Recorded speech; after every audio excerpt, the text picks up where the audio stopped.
break. We are back now. Yakacha say until the Electoral Commission decides who has won the elections in Ghana. Yeshamo say na empire na eno ebojuma ya bojuma e bahano pa 8 a.m. Yenko fie bio abojuma abesi ne take chance kakra konfanti afi no no so eja wo bu ni ketim na ono so ada kakra na sabre na hyase gabi de obalate ti ono na dwuna konyam no tena twa na nisu kakra akonyam no tena twa na nisu kakra ye man credit bia na sabre na hyase first ena eja me join na konfanti ne gabi bo adwuma na omo brenti konfanti so ya be yinu say over ha akokra wajina konya chebe ena wabia okay memfa camera bia nto no so we ni pamboni ni pa o pese se konfanti ada sana ide ados no do na why ready? Yeah, you ready. Okay. Enti parliamentary seat. They say MPP I capture Greater Accra. Where NPP parliamentary seats per region. Okay. Greater Accra provisional. All right. 17. Okay. 17. Brona Hafo region 15. Okay. 15. Upper West region parliamentary seat as NPP seat 2. Upper West region 2. Upper East 5. Upper East 5. Western region 14 seats. Western region 14 seats. Eastern region 26. Eastern region 26. Northern region 10. Northern region 10. Central region 16. Central region 16. Ashanti region 44. Eduanai N9. 44. Say those are the same information. So okay, enti mun tabulate ni na munfa MPP yeah, voter. Yeah, be voter ma. The menya say oh, this is solely for the MPP. Yeah, the MPP. MPP seat in kwa menya so far. And the ensaka so far ni. Ebi kura musa so ase dia no minim say controversy ni enti where those ones are say provisionally it has been declared our constituency level.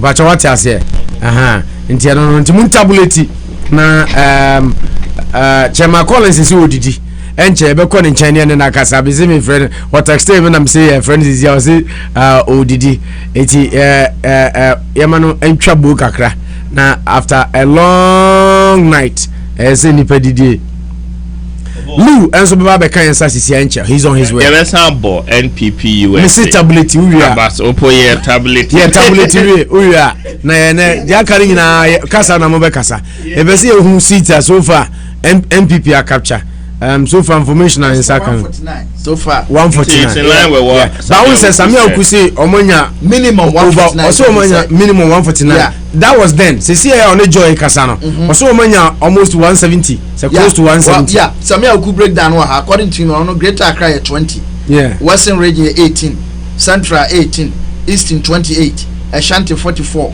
BA 20 Northern regions 14 Upper East check for me because now Upper East no Upper West mom na 5 just Upper West mom na Upper West mom na 5 Upper East 3 and then Upper West Upper East about 3 this is a projection for Samia Okudia which adds up to 170 best people are there were Upper East because almost 0 Greater Accra no almost 16 so they added 4 more and then say if Samia Okudia is anything to go by now Greater Accra almost 16 by 149 the American Samia Okudia there 170 yeah no so 170 and the latest one yeah central for the abana there say no yeah there until we go with ours with ours because NPP no omo agent until yeah for the just a constituency no certified and as a provisional result what I say now busa Samia Okudia anything na let's go with ours I think say yeah more credible fancy we 149 no and abai so far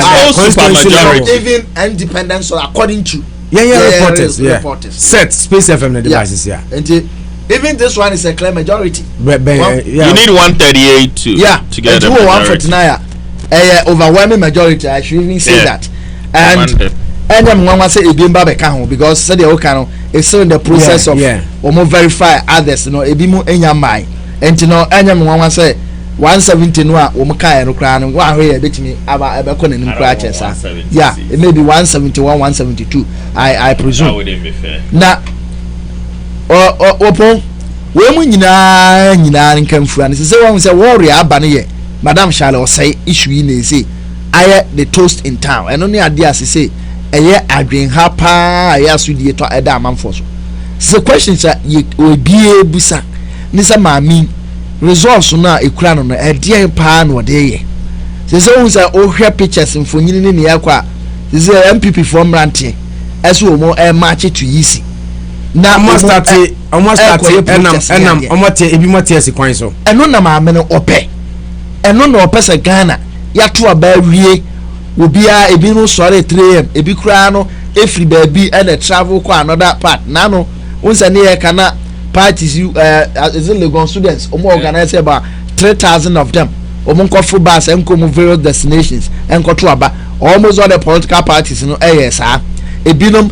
ekra no opo metima catch or say ebinom utwa plane ticket from Amonane eko Ghana so omo koto aba omo edwa omo ma Ghana nti no more person they want to be part of the decision taking process about taking place for Ghana that very day on the 7th of December.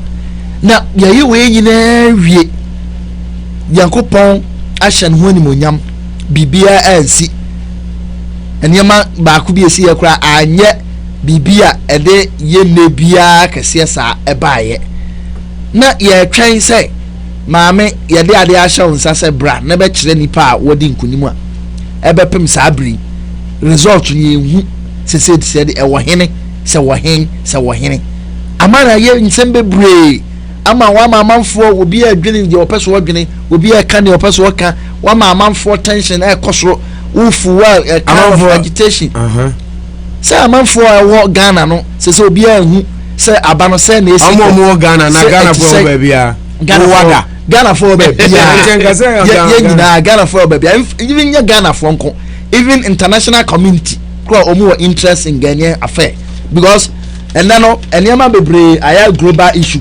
enti elections aye enye Ghana asudi asem nko awo it's about international community issue omo enya manyina don't forget say they have their embassies and they even have observers binum kra no emma international observers we have a lot of them who said the international observers in alcohol because they all want to ensure say bibia ebe koso smoothly and in peaceful manner nyamiada Roma and ye nyina ya twatwa adwene ya reforms ya changes our electoral processes mu ama this particular year no elections no nia empempenso okodru ye ekoye say ye nyina agidie nse bibia ebe ye frenchem bibia ebe ye fine ama ya to ebe kama ama ne kenkai okay gabi unim de ebe ye sese mami ntwa so ho na yenko na nado danko akufuado ne residence yen ya ko ho na yene yensentroni a wabo adwuma ma ya abedu sabe na intri of Peace FM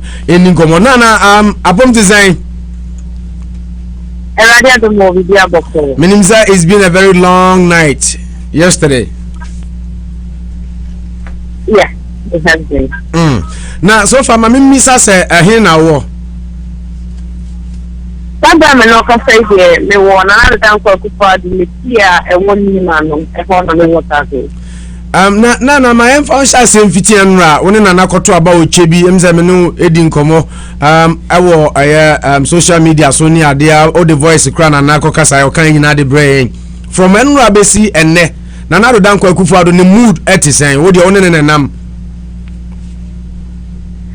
na mood ye umuleni ma experience kwa who say eni bi adru for some time before you be do ever to abanangasa no mu na o say abobo ko no every some of kaka amount for anything amount for body national ratio mu amount dem ano no it means onya wo keka bi e was answer we make aka some na ye na yi is not rally to the bar but national rally ni ko pem down the to aban mu na nani ma serious kwa who say ono ankasa ne me court no na ankasa who say we do ya na sa ndi enra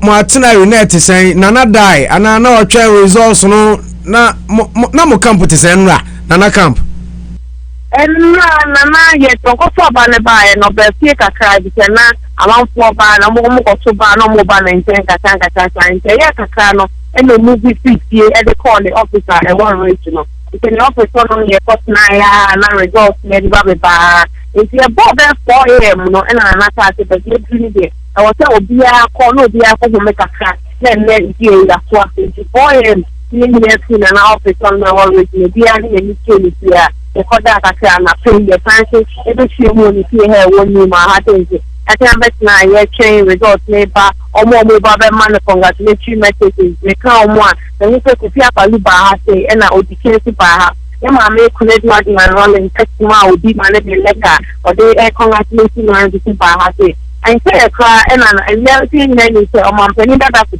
and me na woda e me dey if you have say e call me say you ko le see e ko man a woda pa e ko en say ko so di penny ya say man no hono and abia ma police Japan former minister also mo mpeni ku fa ba mo no nyina wo bia e no mo nyina ko na te ti ko mo se no ni so mo ti ko ma na me ni ko fi nyina ka wo bi mo mpeni ku fa person na don cry say ni dru ni dia mo se ku ni dia na ba na evidence what no mo nyina be nya ko tin say ni ti e de results e de ba o tin say bi ti mo na be ti mo na be ti na be ti mo fi ha so me si mi say what sit down be bo we cha mo for the me tipa I see any gate na no nyina ma and I inside na the big near ma the do ha say kwani say wa ha be do the if wa say no we party near ma e bikita the be every yi to ma pita say wa mo sa e say e mo din kuni and now be na mo team na na ready see we say hey president of the republic say omo body no pita ko pim say na na ti ya o dia ko ra dem na one mo so pen ko bi e wo ho no be say ka say US ambassador on omumpeni fone baako eba ha say eba betia nana nkomo mu di ye die na press was not privy to it nkomo mu di ye die ye min to be born na ba so say na be ka ten no the press na ni say oba na be chin komo na be ga na fine mo no so bi sa me ai le de ni si da wana na to ha e bi o ha bi a wa che say election commissioner madam Saloto say e dey na result a when yan ba be say le mo me na say say e bi ta mo ni ko na ka so eteti apa omo nkasa coalition center omo to put the monitor election because any police station bia no omo ma print sheet or no ma print sheet all the polling agents signing and sana the signing officer wo all no to sign in them party ni na obi dia na abaso ne ko na ni mo nkasa mo beti ya ka ne ma bo ma wudi ku mo ni so wudi ku ni wudi so so wudi ku and no thing beti ya ka say dia ni ma me ku ne du e na papa ko tindu e na e glad mama mu nyina hu say ene the couple say mu nyina hu say e bi edu ne dia okono say e so mu say mu aneta no mo so in the tower man na do so mo say nana e take an extreme leader the so ya dia into omo de dan omo de e bo na ba so o ma ni tin kwa say wetin ku ni e ba ba so ayi and if you start by the better party thing now be any ko be on the principle ono aka dey tabulating in the money say Ghana we say say be to me declare now so omo principle omo mo principle ta ni money na no enu da dia ba so le talk about okay na mama misa say since Ananado why worried about the reluctance of the EC Osha EC website to crash is here the website is even down and results are easy and certified so kakra bi ama enipa bebre worry say what is going on afekra de ora Kofi Japasu ni central for Beshia he's talking about overvoting which enipa bebre saying overvoting a political party and a cry after Sabia easy declare results and say e be overvoting anka o taking the legal course but this is the EC coming out to say there's been overvoting in some areas abranka people feel say enke say yeah political parties ni bi and I say put you up that fight it's not worried in a way with the reluctance and the posture of the EC Mama the posture there you can see that he's not worried at all because the waiting now 8 years actually 4 years back, actually 4 years back, and then you're saying electoral commission then the results about you, and the man of the bushing and apostle, meaning say, Nabomo and I say, oh, so you like I say, he's moved by what he's saying on that call. Because one got a problem, one got a name and company, now you feel officer say, talk about me, so number 2 while the one year, and also about the can and I want me no ka say on san ko kana na wo dia na na be ko ye ko wan pani ko no ka ye ho ye tan so ba ni ma so ya te o kana ho e na oni so no se ba ni ko nta so dia na ko nta so ka pa amu nya ka ho no mo ke kan ya ma bo ma mo ke te o mo din ko ni ma na so mo din ko ndi ye ba ka say na na e so wo hwe ne mo din ne poster dia to ko say ni zo mo ja so. He's not moved at all. Now say enipa bebre ya begu ni residence ho na sisi ayete se na join news for so kan na omo be da omo babo na baso na asase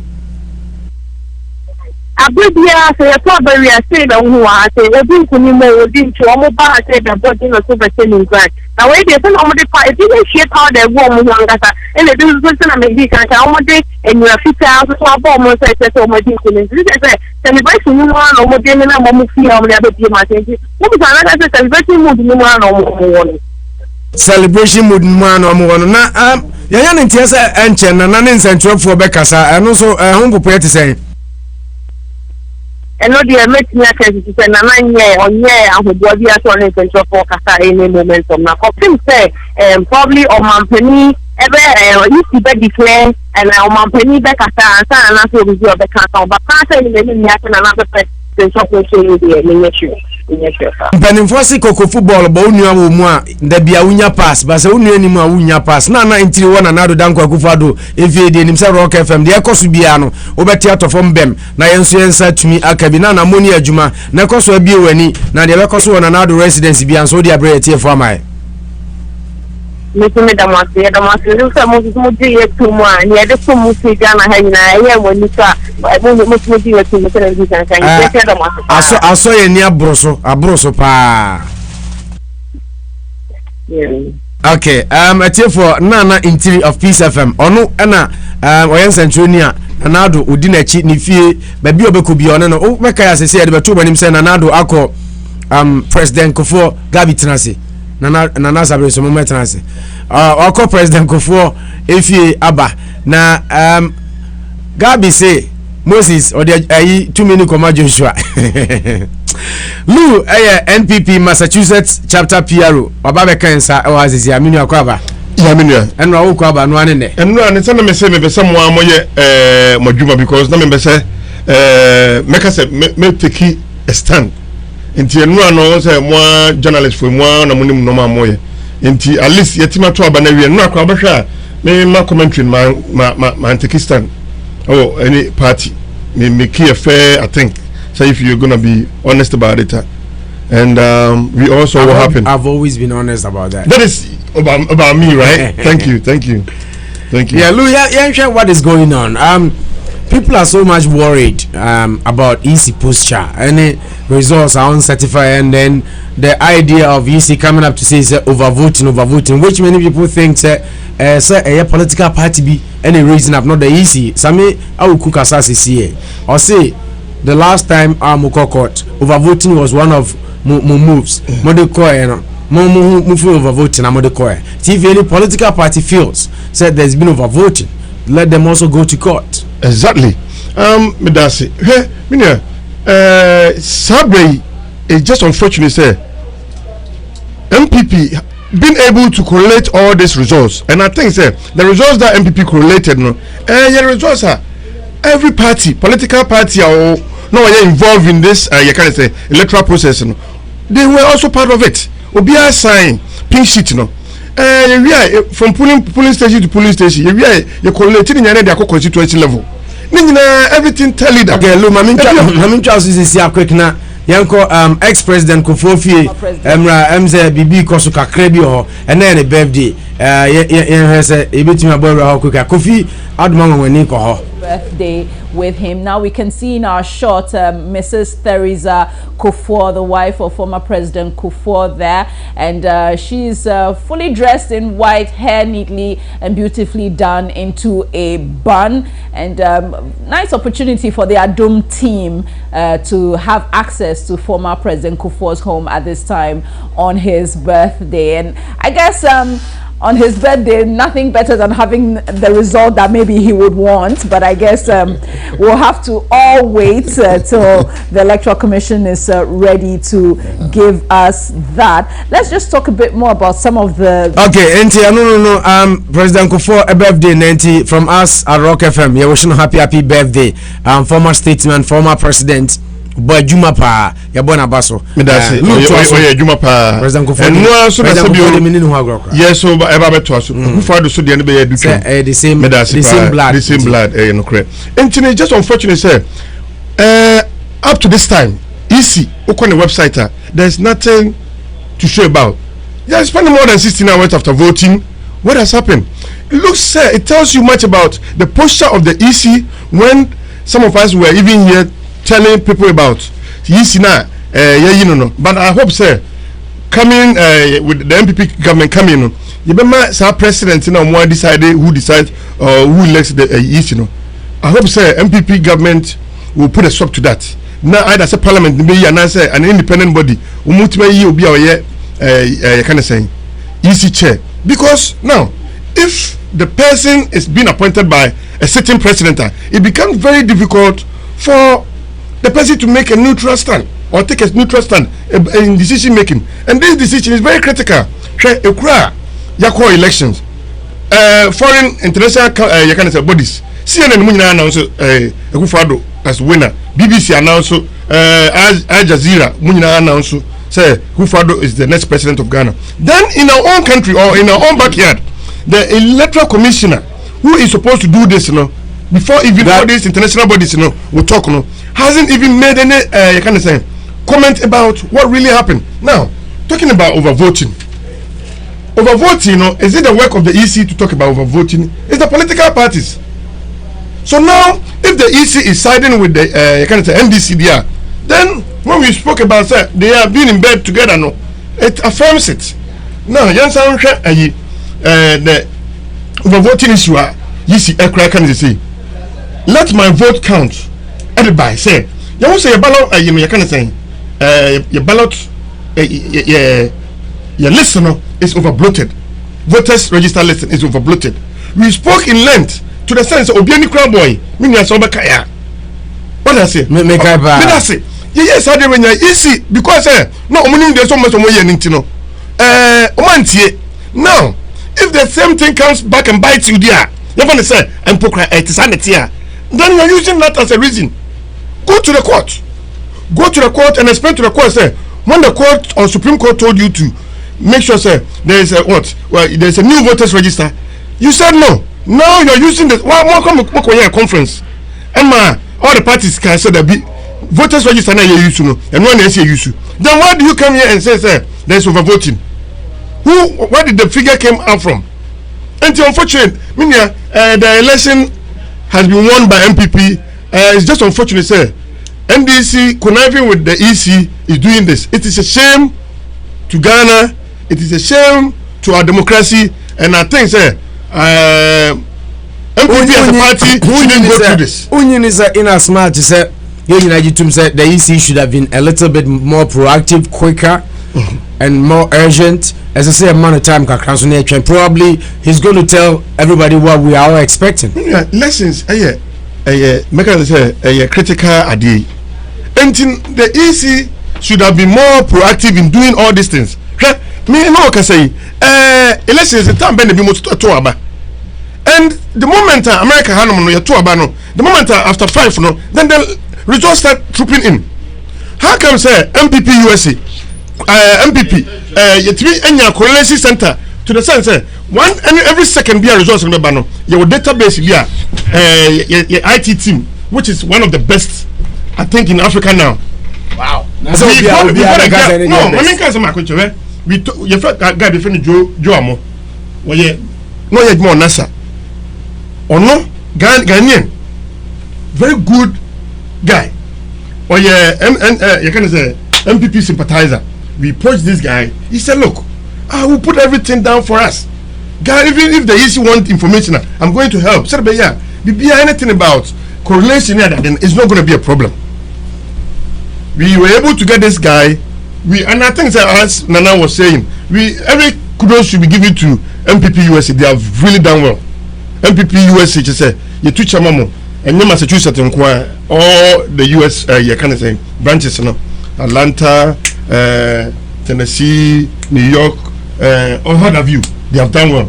They put up a system, and the system was this: Omunya experts, computer experts, and I said, make an IT experts. They were able to put also data neighboring and MPP is the only party they were able to give a diagram about how things were happening. So who follow MPP? Information about no OC is the only you can only use only when you are sure. I'm sure. I'm sure if NDC have anything, they have to prove it. They say be in a different way. Also be away or yeah different because MPP for NDC for so we are almost say tabulate almost so dia no mahama is na tabulate so tabulate tabulate dia no mu use manual no too much at because the results are results can't mean change bibia adia no zero obi atro zero what 0 so one what your OME then you know paper so am obi assign from pulling a level yeah the constituency level there you can say electoral commission one and that's electoral mami can message where obi di by madam for Minya Daniel say you are doing bias broadcast. How can you call seat won by NPP alone? Are you broadcasting only to NPP listeners? Minim Daniel say otia dear na omudi abremi as of the time and I can to say a correspondent no and or church or list region by region edi ebremi not that and so no utia ya kika de na aka nyina but we no summary especially na Samia Uku press conference na oka so mo wini this number of seats no and I'm texting say on your compilation mremi because here na I don't want to dwell on political parties no there if I say me dwell on me correspondent there anything na ma me yes no nti nyese meje MPP for nkwa there lutu asoma me na me nko na sabre ne gabe yeah set up a network. We were able to feed information as quickly as possible. What I say, until by the close of counting, I assigned each constituency. Results you don't have to be in Accra to go and forward information. What I say, until information assets a year, check it there. All parties must sign. You certify. Okay. And send your tabulate information. Obama me voter regime races here. Na yenya certified results from the constituency level. Na yemfa no ntudwa. We yan reporters on voter region ene diaba. Ti yemfa no mfam. Final collation results for parliamentary elections. We Akan constituency. Gabi Pepe na try de nija so na mo no. Akan constituency parliamentary edeni Abdul Aziz Muniru NDC unya 13,000. Akan constituency no more 92 polling stations. Now they have all the 92, so a final and it is being certified by the constituency EC and a coalition center 92. Abdul Aziz Muniru and NDC 13,941. Kofi Ajay in team of NPP inya 9,730. Ofori Kwajo Joseph Oko Independent unya 3,486. Jonathan Tete APC Ayarkov unya 149. Total valid votes ekusi 27,306 and are rejected enkwa adena Ghana itumi reject MCC for mu adwuma ye pa 451 votes 451 NCC you so mu adwuma afi you so mu adwuma more than APC it's just unfortunate NCC and only Ayarkov crowd sir other parties in the crowd no munya we say NCC you so mu adwuma you say anyway bibi wo hono ma mama fa dia kan to aso buem Buem constituency presidential CPP 71, NDP 36, NDC nya 16,033, NDC 16,033, PPP 165, PPP 165, NPP 4,789, NPP 4,789, Independent 13, Independent 13, total valid votes cast 21,126, rejected again 356. Wow. 356. Wow. And also at the end, total votes cast Angaza 21,482, of which it moved 356. SNT DNA valid 21,126. Yako parliamentary news are still Buem. Aziakpa Francis Kofi of PPP Unya 233. Daniel Akwesi's Ashama NDC Unya 14,799. 14,799. Aziale Lawrence Kwame of NPP Unya 5,896. 5,896. And a CPP ni near friend Nelson Asafo Onunya 193. 193. And a David Kofi Ahose Independent Onunya 106. 106. Total valid votes. Total Maminka total votes cast in the first, and only 21,451 rejected ballots, and so 224. And they are valid in Minano, and our total valid votes now are 21,227. 21,227. Akan constituency certified presidential CPP 114, CPP 114, NDP 63, NDP 63, NDC 17,978, NDC 17,978, PPP 119, PPP 119, NPP 8,723, NPP 8,723, PNC 65, PNC 65, Independent 78. Total valid votes abana de omuto ya na 27,140.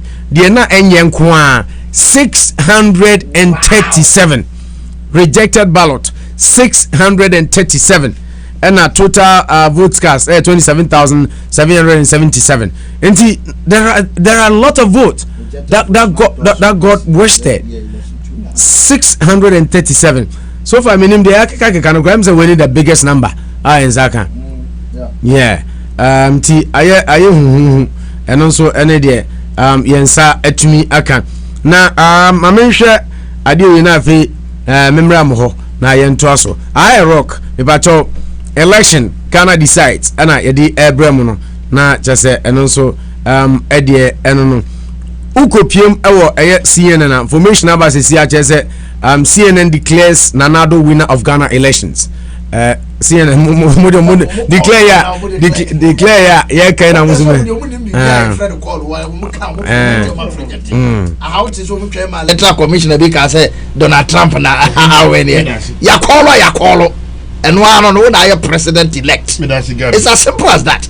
Mama no and we cause unnecessary anxiety among Ghanaians.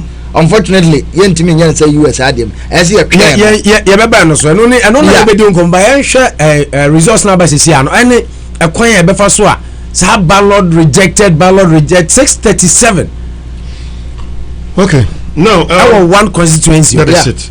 That is too much. Back on 400 and something. Back here 356. Yep. Why am the mass no we nyina see? It is the work of the National Commission on Civic Education. Now sir, Adjuma is someone you know. Even Salata, where did she come from? She came from that same place. She was the head of NCCE. You better buy who say NCCE at the banners people baby say voting no Monfa Hanum. They say Mami message we. What I say? Na me mra so bi mlo. Unuanya no. I say I congratulate NPP in advance for winning the election. God bless Ghana. Nana Sabre. I congratulate NPP in advance for winning the elections in Ghana. God bless Ghana. Opo Mahama biggest supporter and throw it. Minya Honorable Benjamin Aye MP because that or they unyanya no omute huru super. Minya obum person forward the message where they come honorable. Now we heard the reaction. That would be very fantastic. But Opo so far Obia winning election. You name do our any bet. Yeah, you know a projection. Projection, yeah. Yeah, but upon my dear back when I can constituency honor. Oh, here in the year 2000. Nana, I'm from a news program. Tiuka Sanam interrupt to how BBC. See, I'm a BBC. BBC for say cyber attack on Ghana election website. But the EC denied that. BBC Jack Pasua. Opo Edika omu post to say hackers target Ghana Electoral Commission's website as votes from tight poll are counted. We from BBC Direct. Opo easy for now the post to say news. Yeah. And so Jack Pasuka sounds so say enyampa. And I don't know which is which. No more Jackie any almost because easy now the post to on almost Facebook page say hackers are try some be hacking into almost system. But Jack Pasuka and so I say BBC else into minim the handle almost social media and Jack Pasuka but all the same see and I say said the guy be kind yeah crowd and fire because this year I e-transmission yeah pink sheet and you declare results and my no audience so my hacker one for website you be here for frama now on for pink sheet no Emra no declare results no so pink sheet you quite about but now Lou cause BBC declare na winner BBC baby and home declare na winner ewa ha so we also BBC yeah okay enti nana to aso upon me ka here 2012 I can constituency honum no President Mahama enya 21,500 yeah enti say enya can buem ena dey I can't name buem any other buy enti compare the last 4 years no na share how the respective candidates no how they fared this year yeah opo na o hwe this year na onu osenya 17,978 and actually say onu ni votes no swat by almost 3,000 votes opo President Mahama even though our name Akan constituency this time but the vote so by about 3,000 so now compared to Nana Akufo-Addo onunya 6,926 2012 and this year onya 8,722 not just say almost 2,000 and a year day ebeka Nana do votes no and to say na edika near can even those in voter region MPP enya winning seat bia so far but who votes no munya or na opo enye bad at all bia say na na ka se be den MPP be break is 15% jeans no one here this time around ombetimi atra 15% cry because projection no opo emu shoot for 17%. It looks likely say MPP bit menya be 17% of voter region, which is a lot better than they did previously. Opo yanko buem honum so auko buem constituency now. Yeah, last 4 years. Now figures 97. 2012 President Mahama enya 20,819. And Ananadu nya 4,323. But quite significantly, this year we have 16,033. Not just we lose more than 4,000 votes. So, but ironically, MPP votes increase there, but to punch they increase just 400 per and a becan. And either say any panel we buemopo or man to about. And also say be rejected no ka eno na be pa so betimi ehun by the figures we have so share last 4 years Nanado there any President Mahama there now heard this year you can know say Nanado numbers Mahama lose over 4,000 votes yeah but the two votes coming together last 4 years oka mu mienu die bom na oka this year mu mienu die bom na ye be hu say number no increase nemum president Mahama modern mbo na call form anase bia number no na ewo form this year na nkasa number no na ewo form enti na make say either say o man to aba no and also said then because here last 4 years now between Nanado and Mahama votes about 25,142 so okay and that is for last 4 years last 2012 okay but this year no votes here just a little above 21,000 until not just that there was shortage of about 4,000 votes but of which Nanado they increase by about 300 Mahama they 4,000 or from Pan straight up from Buem Honor no nti ebetuma say Mahama Nkrofo and Antwaba no because Akufo-Addo there and Akufo-Addo increase about 300 which means the number we nya last 4 years no or maintenance sign are there and President Mahama there society boom about 4,000 both percentage and the number and make my reasons like I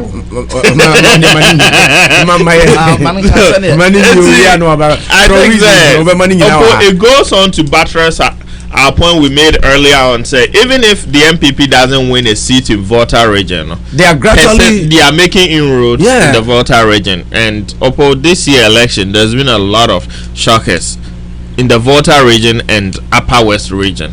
And even Upper East, Kaisa MPP no money a single seat. Upper East, but this time we could two. Upper East, they need to have one seat. That's Upper East. Upper West na no money be cry. Oh yeah, Upper West. But Upper West na is home. I win 5. Yeah, 5. Yeah, results 5. Yeah, woman 2 never. And the Oma making euros. Opo make Kenya na idea ye mede. Star politics of tribalism na anye juman. I'm not happy because the MPP won seats in these regions, but it was a very dangerous precedent. Say, you were a certain precedent, all betting the hopes on tribalism and ethnocentrism. Because the Kwame Nkrumah Chichiro man or try say obeka nyinaa boom as one people with a common destiny. But this time around, I say, I mean, sadness, any nordness near then, and can reflect on the votes and couple. May but the people of the North and Volta have shown said they are smarter than that. They know better and follow blindly. And see, better Ghana phone in our sense to say, Ghanaians have shown maturity. I rock 102.3. We minimum can is a post elections or say because still I decided they all pre elections. Results it's not been flowing. See you must post to Zenka pre. But Mameko Gabi answer about Luho. Gabi quick one. Now you share the Buem I can constituency. I can't constituency that no yakwa say President Mahama elusu about 3,000 almost all the you are on Buem now. No, this I can't. Okay. Because I can't 2012 President Mahama got around 20,000, right? Yeah. I can't. But this time around he lost about 3,000. He came down to 17,978. Whilst MPP added about 21,501. Yeah, to Olusu almost 4,000 there, more than 4,000. I can't constituency. And whilst MPP near around 6,000, 2012. No, this time around they got about 8,723. And they come out and say they lose and a chunk of it from Akano Echo MPP side. Over and one, they voted actually, but there was a way so much change. Most of them they decided to go the other way. Unlike Buem Diano, it could be say voter apathy be baho because one woman lose 4,000 though, but then that was a massive number. Yeah, for our Buem no, but MPP and me and woman only 400. And don't forget, the rejected ballot was about 600 over here. 635. Very good. And Ebimo Bebreno call rejected. And a honor voter party kakra ebaho. But I can't. They really demonstrate say they are not going to follow the usual trend of voting for MDC all the time. Some about 2,000 more than that decided to go the other way. And no in a way and no cancer ethnic it didn't work. Yeah, it didn't work so much. But medical say over campaign sometimes we are certain president be call north one one maybe na me view ni say because he wasn't having anything substantial to convince the people in a way, so the message was to tell them say I'm your brother, and that alone he thinks we will be able to convince them say no alone no cry projected the north. But the north realized say they didn't need only projection say he was not now a president, but they needed something that will transform their lives. But over omo ehuni sada ne ji da ne sansensem ni nyina no a ebe piepie mu no hu say though free north ade we are proud of having as a president. But when to me bibia my poverty level no and me and reduce you. Yeah. Okay. So these were some of the factors. That's how I see it. Okay. Yeah. And ethnocentrism and MPP ni seat crown omunya bi ho. Yeah. Upper West. It's incredible. 5. Okay. Now, look, what's the reasons Ben? Now, who blame and how I can't conscience. And I want reasons in NDC vote to you, Minia, me the CP. First of all, I did about qua as a voter region. Say MPP was very vigilant. A lot of make I say your party members, they were stationed there to make sure say there was nothing like reggae near that day. Moshama, the voting pattern, another percentage of voters, in voter region dropped to some constituencies. They were even less than 45%. It tells you much about say now you're very vigilant. There was something called the voter apathy. Young football we are there crying now almost support to NDC, but message ben and as we then NDC I am on one and so support omokotuma NDC and yes had I am to my NPP krana to my NDC krana and the go ba what I say and they didn't even worry themselves to go and vote because nipa na oba boy no when to me anya bibia my idea why do we vote and here to my NDC MPP yes so to my you can say NDC and no motive me see at region mo kai ko for time 2008 your voter percentage vote it dropped to 75. It was part of complacency. That is it. No, apathy too was there. People didn't see Kufuor doing that much for the Ashantis when they have voted massively for Kufuor that time. And also was another adi. MPP Yajuma power voter region power. No shama you can say voter for change. Okay, you can say loyal ladies. Weeboy adwumadien and I sell your message our voter region very much. And looking at it and the trend no me no your analysis we shama all those say make it that much vote our voter region. But NDC was able to reduce a lot of votes our voter region. And first of all I would say we made a lot of inroads our voter region. Okay. Again, we are very vigilant in the voter region, and there was the voter apathy issue that also happened in the voter region. And I think, in the future, we are going to even win the vote more. That is my belief because Gabi, we analysis now. I can't constituency work right now. The MPP ni almost 9,730 votes, as compared to 13,941. That means it was very close. Very close. Never in the history of your party politics. Okay. Never in the history of the Charles and Sanko Ghana or Ghana. Oh, Mike, Mebano Atraso. Yeko Eastern region, one of the strongholds of the NPP. On the NPP, almost strongholds no. Akasemi, Kumasi, and as Ashanti region, Eastern region.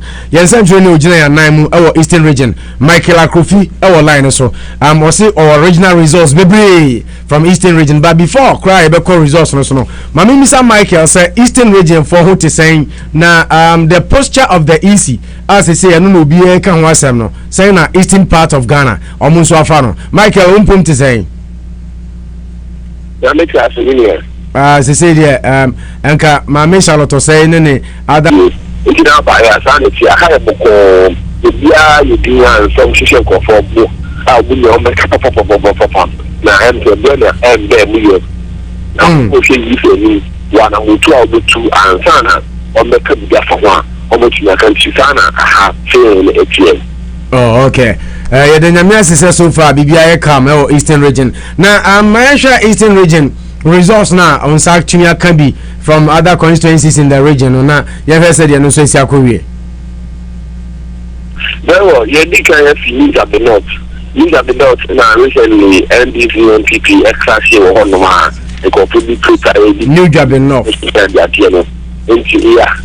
I want attention now about to know also now and try my main kind of column say and about what to is never a dear why I record to this condition say I say where you say and I say it could be a chance Swama be plan as we try to the the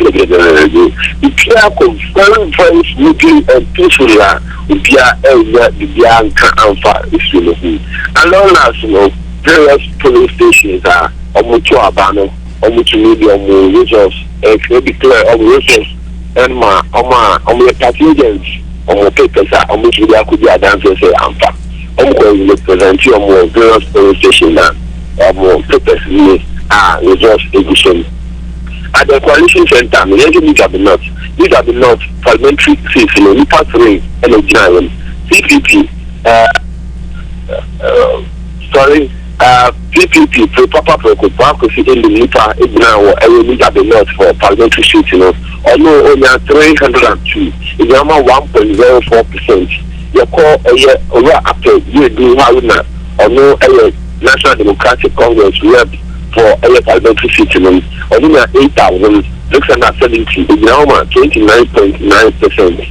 If you refer to the court, and button. Any government a traditional seat for the NPP, New Patriotic Party. And I could see a party and a NPP and for parliamentary seat, only 19,900. Now, 69%. If you share the figure between the NPP and the NDC is very large. Michael, bet me see NPP ni NDC in Kwadian, so I'm any clear. NPP, any NDC in Kwadian. Okay. NDC candidate after 100 maybe 8,670. Yama 29.91%, which is 30%. No. And NPP, Nana J. Boatin, or New Patriotic Party, only 19,900. And those now 68.65%, which is almost 69%. 69%. There's a result between the NPP and NDC parliamentary seats. I will need the lot. Electoral Commission, I don't expect Nika from the Tuaba. There 39,958. 39,958. Eventually, the one that to abandon 28,872. One to abandon 28,872. Police stations are to abandon 71. But results now, minimum results are 70 police stations. We need to say about the police station 71. Now results the coalition of 70 police stations. Almost one police station or movement or you call Presby Primary School. Almost share verification machine. Now capture NIPA 55. I capture NIPA 55. As we on the view sooner on my time where a walk ballot box number about 55 and echo 56. If you overvote year 1 in the better option and NDC agents are now war a year coalition said out there on the abandoned tool and the more only a corner 18 and Sana or better the our side. The electoral commission and no more agree not as speak with you a honor only issue and move on. Quick one, let's go to the presidential results for Liga the North. Presidential results for Liga the North in the CPP. Although in the 19 votes representing 0.07%. It will refer a record Nana Kuredu Ajman Lawrence for the National Democratic Party. enu and we are still new jobbing, but we are presidential beboa. Yes, New Gabin North, near the presidential results. Okay.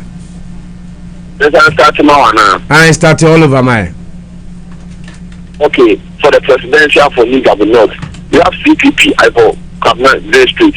He had 19 votes, 19, representing 0.07. And your friend is saying, Nana Kuledu Adman Rollins, wife of the former gentleman of the land, John Rollins, Mayana Kanada, Onu Enya 4, Yama 0.01%.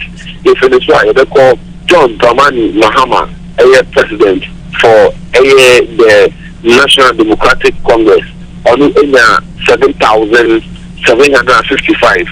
President John Dramani Mahama Enya 7,755. Yama 27%. 27%. The friends were the record Park was Indian. He had 146. He had 146 votes. When you are 146 votes, in Yama 0.50%. 0.50% for Park was Indian. This is Park was Indian. The record Nana Adudankwa Akufo-Addo of the NPP party. He had 20,954 women. So papa. And NDC Diana says CNDC in Quadiano, so my NDC in Quadiano. NDC is 7,755. Okay, I am teacher. And New Patriotic Kenya 20,964. Okay. This is what you call National Convention. And also, when you 20 votes, it's 0.07%. It's why you call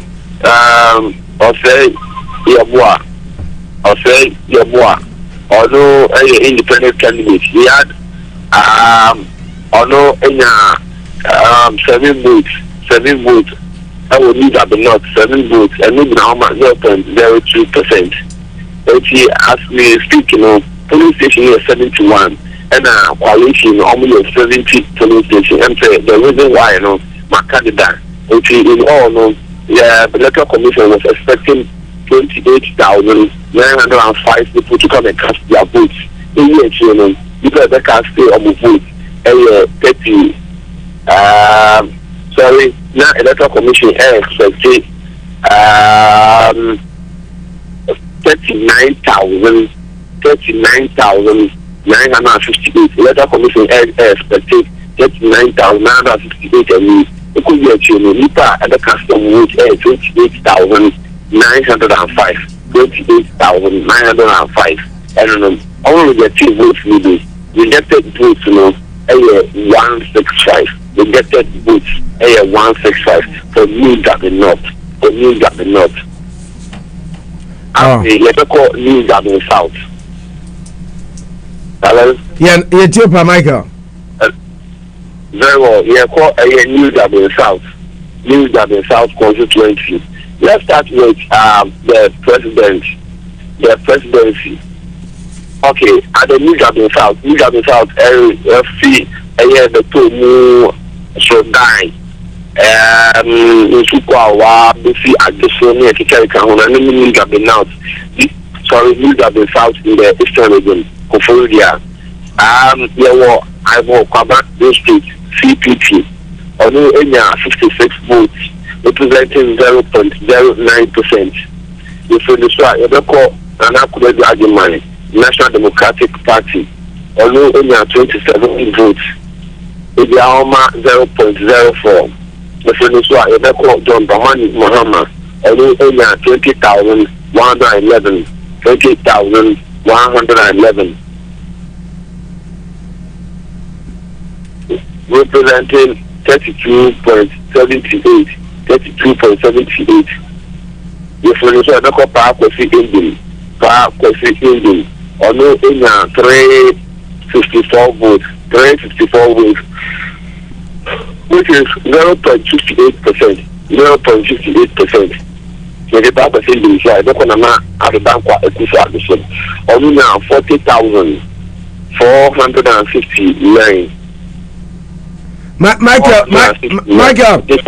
Hello, Michael. When you never saw me, who's a woman, what bread, and you are. And you would results no later, you bring out the official one in your website near day. And you person, you said they bet me a tabulating your marker crano. But NDC MPP, no, tell mine. Now, in your park was in on tour for the meantime. Now, said they bet me a calculations because what would I mention? Now, amounts what to me and your quack make a crano, what bread. Until bono presidential MPP NDC parliamentary MPP NDC Papa Nianko. Okay, so with leader in South NDC 20,111 representing 32.78%, and MPP in 40,469 representing 66%. Total valid votes, 61,042. 61,042. Rejected ballots of NDC. NDC had 19,918. 19,918. Now 32.49%. And NPP in 40,446. 40,446. Ijama 66%. 66%. The total vote cast, 61,260. 61,297. 61,297. It's 100% never to Aba. Rejected 247. The only rejected 247. Hello? Yeah, and no. Yeah, Mike, no. Yeah, quite new. We do that be north and south. You that be north and south. So let's check if we can have other figures from other constituencies. So with the results of Lower Menya Krobo, Emma Yechie and other constituencies. Yeah, as I say, the song Yechie for. And Lower Menya Krobo and NDC, NDC parliamentary, any MPP parliamentary yanko. Very well. Lower Menya Krobo. You try hold a camera. Okay, and your man papers na frafra. To there. Papers na frafra. It's sorting out now. Let me the vivid report. Ama yenya no ma ET and let's say you to me now na KBBA saying accurate figures. Okay, it's my mema be 5 minutes. Me from back. Why? Na you to me sorting them out. The person na also. Okay, quick one. Yanko Ayinsuano constituency in the eastern region. Ayinsuano constituency in the eastern region. Yanko. Yes, Ayinsuano constituency in the eastern region. Total valid vote cast 34,158. 34,158 voters. Number of voters are about. I'm expecting about 51,688. Number of voters are not electoral commission expecting 51,688. But later on, 34,158. Let's look at the presidential. NDC had 13,987. 13,987. Then MPP had 19,844. 19,844. Yeko parliamentary. Yewo Teddy Adi for NDC had 14,820. 13,840. And yewo honorable IEP. The incumbent honorable IEP Samuel onu Emma MPP onu 18,536. 18,536 for Ayoswano constituency of the Eastern Region. Lower Minya Kubo, na Electoral Commission expected 67,313. 67,313. It could be a Chomom Kotoban 39,500. 39,500. Yes, only rejected 604 votes. Rejected 604 votes. Economy. Yes, presidential results. No, NDC in 22,335. 22,335. And NPP in 16,682. NPP in 16,682. Lower Menya Kubo, see NDC Nyaseng. NDC in 22,335. And NPP nya 16 saying 16,682. Okay. Yeah, and you capture him. Our now parliamentary no near ready almost parliamentary candidates are calling for recount. Though he won, but of the difference in the woman say a great Emmanuel. So who won? The NDC candidate or the NPP candidate? The NDC candidate won. He's an incumbent. Yes, I know. Okay, Labi won, but of the difference in the woman Sheda and son and need or calling for recount. Recount Abano na share money in years and also say he won more than what has been given to him. After you call Aquatia the no, yeah, Aquatia the no for now no. Aquatia constituency. Okay, I can give you that of okay. And told you the are ready say on the farmer na ehwehwe papers no nti they say they are ready. What? All right. And I na homra. Okay. Yeah, that homra. Okay. Okay, Mike, tell for back in about 5 minutes. Why? When ya? Yeah, Michael also. Yeah, Akotia NDC lost their seat. Honorable Baba Jamal in the Akotia constituency. Yeah. He lost the seat to someone that he himself has described as a common hairdresser. Yeah. Baba Jamal is known as a lawyer and an astute politician.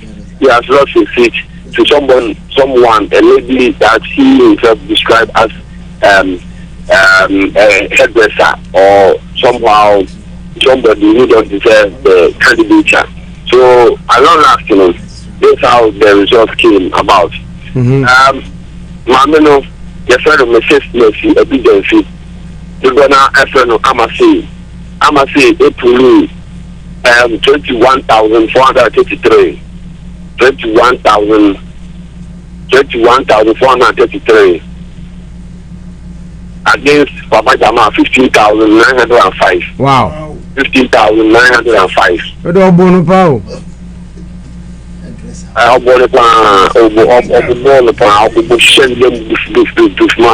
yeah, because incumbent Baba Jamal Din Bibriba Wajipa na say timia osan deputy minister na Abu Sidi and just terrible. Na anyway because wa ni say I dey travel say headers upon the parliament go for them whole count and on your lawyer and I mean I'm a lawyer and I deserve the constituency to be an MP and we are there. I don't answer now. I'm for answer. Petitions near the own value. Yeah, some man own value. Now do lawyer Kakawa could do everybody doing well. I had with the answer lecture upon and that's what I can understand. Wow. And the presidential said that Mahama put 15,125. So he did well. Bahama had more votes than Baba Jamal in the Akotia. Yeah, and the president Nyazeng. President Mahama enya 15,925 votes. Okay. 16,925. That's against. Nana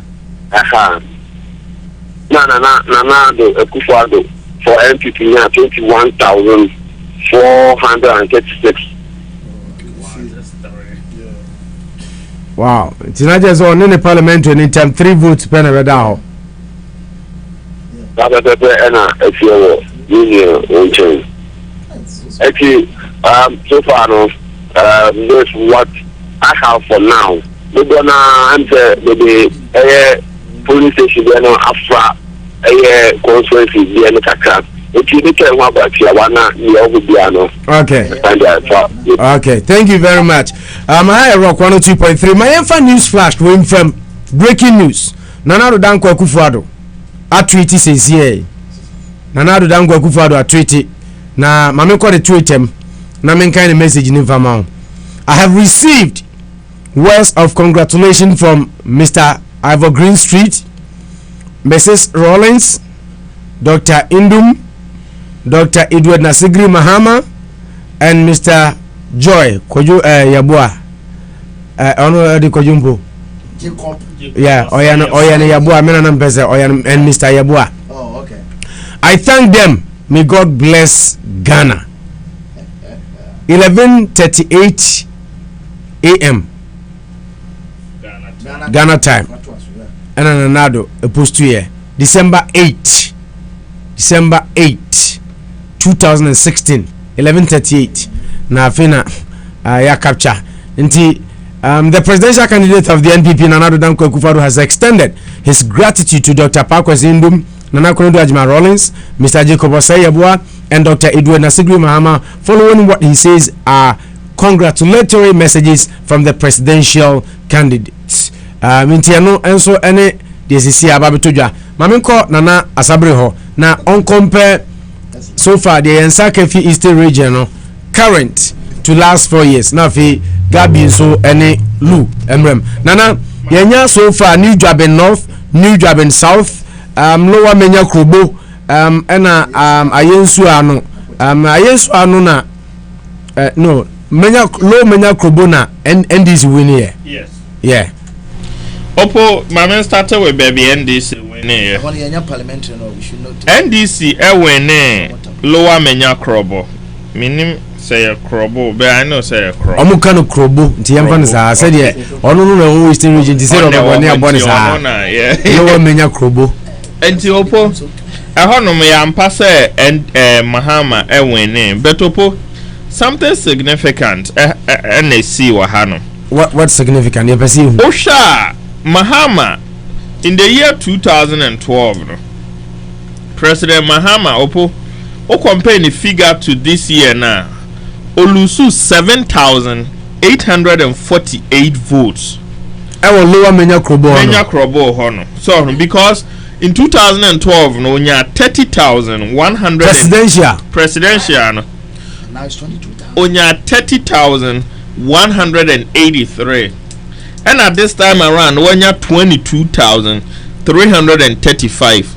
And even though President Mahama Ewene or Lower Menya Krobo Honum, significant drop, a huge drop, 7,848 votes in Olusu or Honum. Wow. And Nana Akufo-Addo on the other hand, in 2012, Onunya 13,965. 13,965, and at this time around we have 16,682. Not just one who make a gain of 2,717 votes. Almost 3,000. Almost 3,000.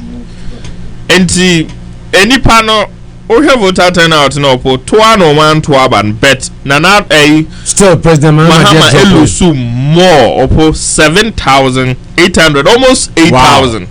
And Nana Addo and Sugeni 2,700 and Tiasa follow a similar pattern of the Abenina Nana Addo again so Lusukrana who say Ogeni some votes but Mahama or Wene Krana na o Lusu or drop some points. Yemra New Dwaben North Oppo in 2012 12 no in opoyendi kan hwe buem no in 2000 and buem the other side of voter region.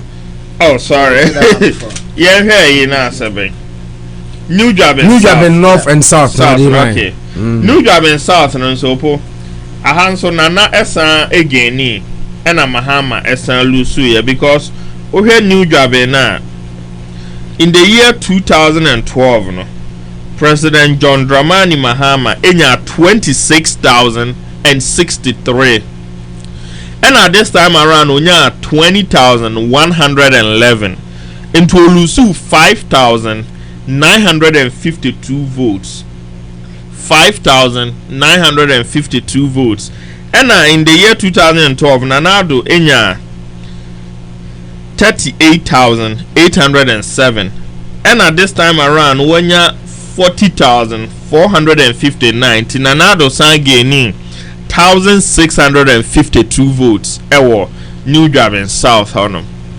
into a similar pattern the same pattern so far yeah hono Nanado or when no asan gaining more points Mahama ewene krana or when no drop it Olusu so there near nachese asay kra into oha hanum na Olusu 5,952 North and South honum Opo a very significant which means that last 4 years about 20 last 4 years no nya yeah 26,063 26,000 and then this time we have 20,111 wow about 5,000 almost 6,000 votes, yeah. So very significant now me busa and not for answer no and what can people do there we Nana again 1,650 Junior 38 something last time no or Nunya 38,807 and at this time Onya 40,459 just ogeni or wene and or sangeni but opoye North Honum no Nanado ahanso sangeni 1,004 seats so we had 2012 now. Vote. We had 2012 now. 1,004 seats by. Like a parliament season in our say. You're creating the parliament. We had 2012 now. Nanado enya 19,950. I don't know they were near 19,950. And at this time around, we have 20,954. That's just say about 1,000 plus 4 votes and onya more. And on the other hand, Nana President Mahama, even though last 4 years no Lucy, but 90 votes no doors a change this year. Last 4 years onya 9,169, and at this time onya 7,755. And teachers so Lucy almost about 1,414 votes. Intimate Maba says 1,414 emu 1,404 and a better man and Oma can be a man to Abanakra. And see, me and some I have argument into Migusua, Mayor Aquatia. And now, what into New Jabin, any North and South. Nana make significant improvement. Even in Lower Menyakrobo now, Lucy and Okran. What about Ayensua? Ayensua may work on and now okay, Maminko Luho. Yo, Minia Medasi. Mr. Almost Bia as a make a biana and Akano. Yeshuma, Mama reasons are at the Quintia Mahama and to me, Miki Sapuswo, the strongholds. First of all, na Yeshuma, either voters apathy among four among person to man cry now they support MDC, you know. Either they didn't vote or they switch camps. Omoko votuma e kind of saying na Akufuado. Osha some place like Akwatia. Baba Jama winning last 4 years or winning significantly. But this time, no the votes not drop more than 5,000. Why?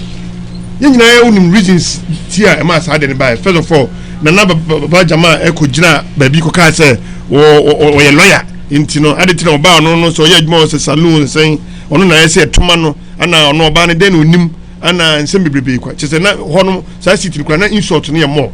I think say voters in they thought say papa never say or doubt on intelligence. A day na first of all why am I as an MP? Ni nyina factor in. Enti no yehwema more or less no empo kra no Mahama Geni we akwati on Mahama Geni you can say votes more than even the incumbent MP Baba Jama or Dropoi more you can say votes than even Mahama himself. However, Mahama dropped in terms of votes, you know, compare 2012 to now, no, or drop more than 4,000 votes. And the chair say the people were yearning for change, no more change. A chair say either say NDC supporters, you know, they were not willing to vote for anybody. And tomorrow, voters turnout, you know, voter turnout, you know, there was a drop. If you look at that one as well. And you know, kakra me no kasa voter there no from me master we me MPP side o me say you win Kratchi you be ko voters is here you know me say no me say no be ka say look at say voter but for the first time voter na seat me can seat voter for the first time in the history of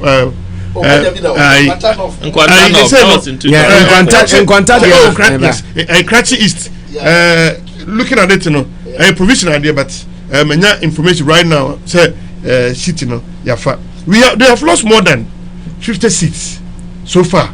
Okay, Nkwanta dia no your voter reporters need their breme. Nkwanta dia no de omudi buy ni certified results Nkwanta South. Okay. We Nkwanta South.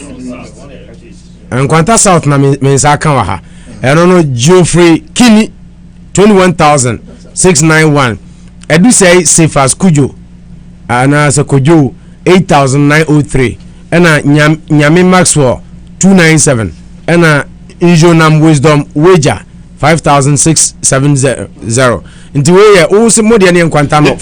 Okay. Ena me can say ye de Kratchi East. Kratchi East. Okay, we ko ba we Nkwanta South. Nkwanta South na je say on so ndis na win here. Nkwanta South yeah. Nti me hwema Asante region so ya fa afano north ana ni odubiase. New ya no dey kan ha nra.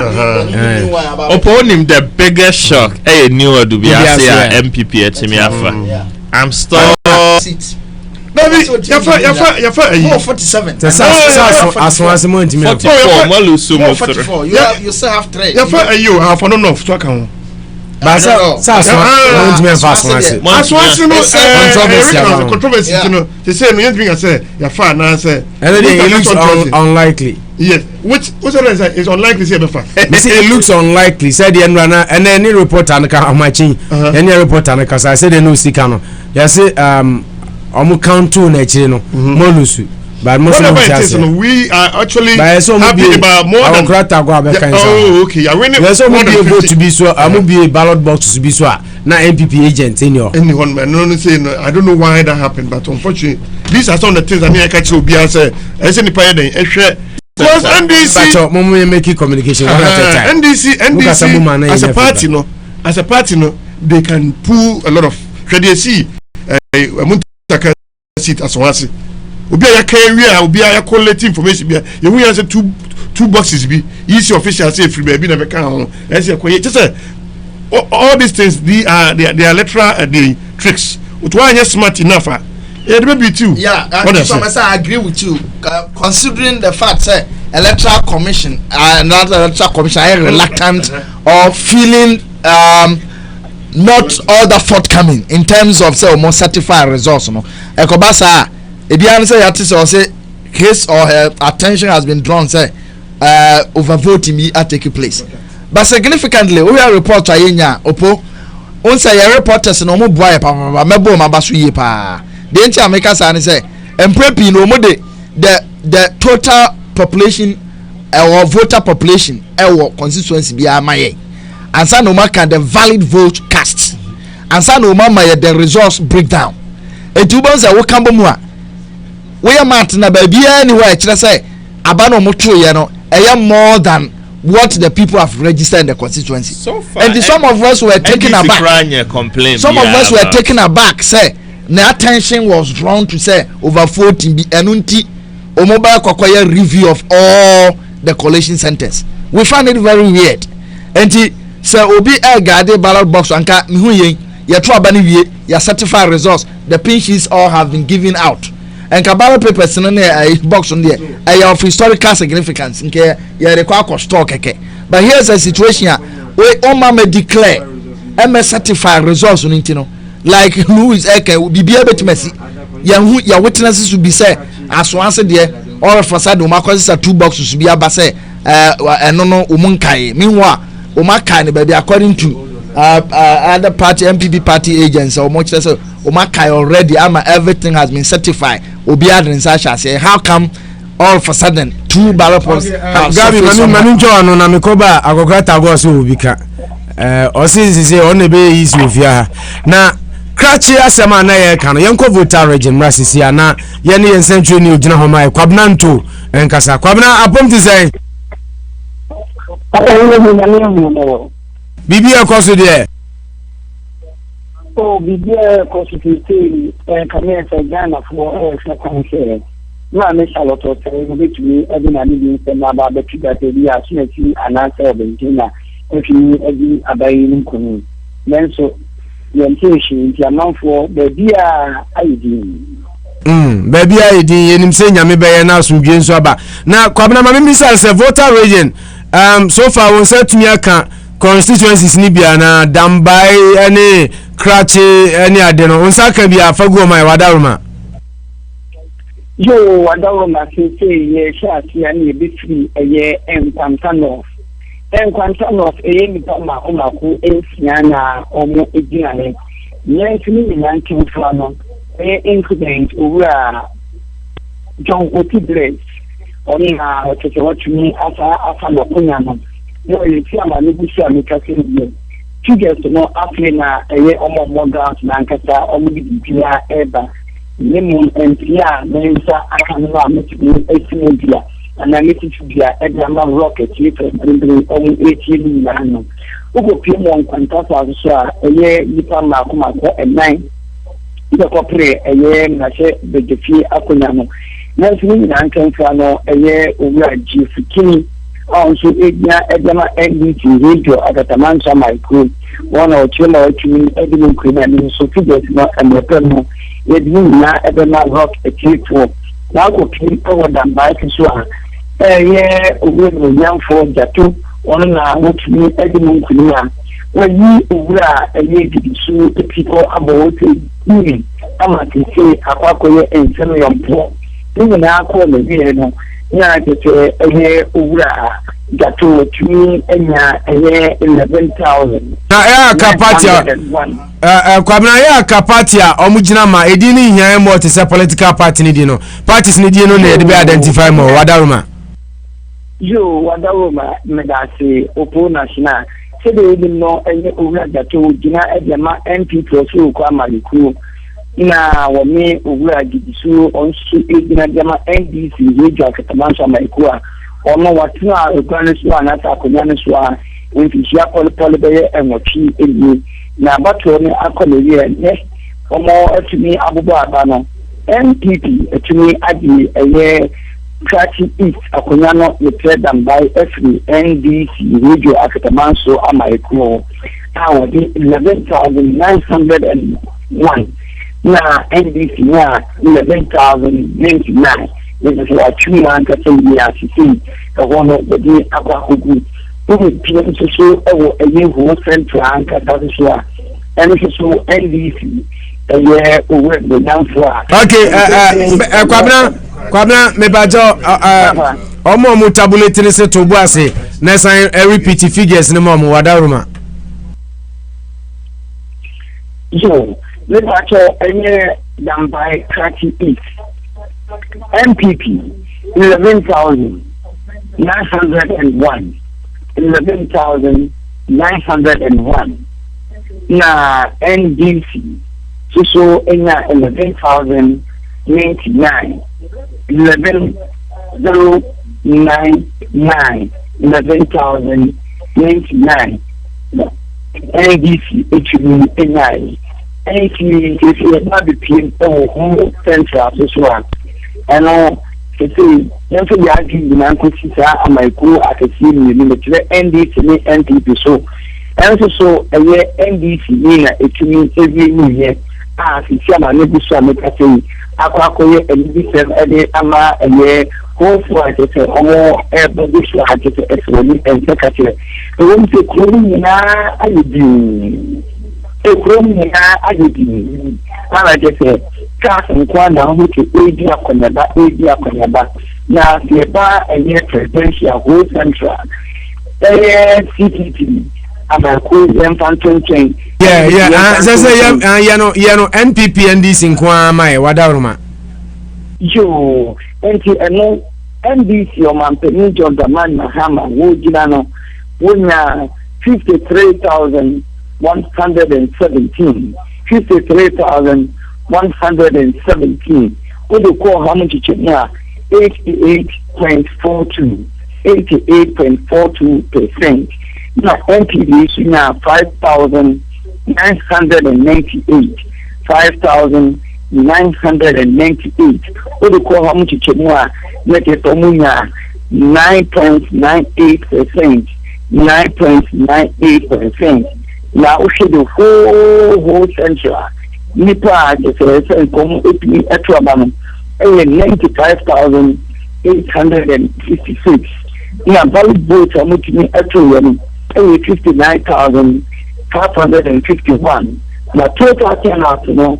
52.66%. Kwabna wadaruma whole central repeat parliamentary ni my why whole central parliamentary ni kwa yo whole central eye over mo for NDC I honestly to me pedi ebo nkuni na nji ede eye over ono etumi ede mo nkuni ede ma NDC Benjamin Omla Odo Benjamin Wamla Polo honestly to me edi mo nkuni sisi ama ne gusu ameka sei nidia ekoso nanso omo excellent da here beginning ekanta man media na omo ajefe no apakodu yemom ene di utina edima MPP osu kwa maiku eye ura ns yawo gane gawne daime so odi mo akota no so ono die pointumi mfa akona nemu emani bi wonye bia nkata ajefe bi se mo ekennante eye flamanten na omo ezina eye 330 no me kirem kakra omo kira NPP for kira omo ekere parliamentary seat na omo tabia 30% so ye kan na boma omo na 30% nke na market bi 330 no na se wo share ma akoso ene na APP na let us say 330 no the omo enya 30 na nkasa memo 3 na omo enya first parliamentary seat na omo enya so far eye krati eye dambai necessary achievement enti kwabna say kwabna minim say voter regional how many seats 26 right 27 the party omo 26 seats yeah 26 out of 26 no NDC enya sign currently and as I say the unsaka and MPP nso atumi enya sign MPP they say NDC the menya provisional united to almost enya 26 na MPP so enya 2 na 2 no kokra na na kanebe ho ensem dano okay ni na ni say eye into krati into ai akwako pie ni say mentina mo afidi aba e mu edicare no omo kira e je ni kan te ko ba ni sa enti omo try recounting all together enu ya constituency bay cracking into mu enti they say Krati East ni dey declared for NPP and NPP actually edino enkwenem into the second seat na osusu sanka MPP asa win no na NDC no se on tiase no mo ya recount. Nipa to you and almost someone sign your recount as you see almost every and when I say so almost as a kind view. Na kwabena krono ni dino yantini yo se krache de Krati into mulu into mulu anamuru into mulu okay into mulu MCHUMURU okay krache inchumuru na hona tendere hona na nsenya omampeni eko bi school for community day school ba ko ha tete na omwani adie en na tete amafo anti atete na so omampeni bi school ati ato aba eti den na nita intimi nyenya woteni onti ate common fan kind of fra omo eta kind okay keep your fingers crossed na compile so far voter regent constituencies ni na WhatsApp mame odi ye no MPP se ebebra ye no MPP NDC any omo number of votes omo nya both presidential and parliamentary na WhatsApp ni na mame sisia na ye 26 seats na 26 seats na NDC wini any two na we say one under recount ni na why Let actually wonder maybe we can actually be a rocket here from that so able to the idea. Yeah, bono money or me kwa yetu but him on it you ko ban ka fa ya. The idea you do as compared to 2012 the two abali ye big day na mo for bo mo no online they do the idea you do it can say and from na ebono amount for fee dia at in such a ba even if you say you to us so then so you know we say no am shall to say obeba bonti no dey the akwakuti no or dey to Ghana for me am obi enu eko poteni yenu abema kwablanto eye adwuma de ma Beyond FM ewo eye nkwanta osan eye Peace FM Century a ono ni si omanem ewo from Montem ho na osan ebo adwuma nso de ma Rock 102.3 na Azabre statistically obebam na afia kwakra tago Electoral Commission enzo be kasa amieti yewe the word declared the baby at 100 mechie opo ma memfa ho central start na memfa 2 na aka no Opoho Central NDC SRWN President Mahama or retaining last 4 years. But Opo young compare also retaining seat. I mean or retaining or when Opo 2012 then candidate Mahama enya 62,363. That is whole Central 2012 onya 62,363. Fast forward 2016 onya 53,117.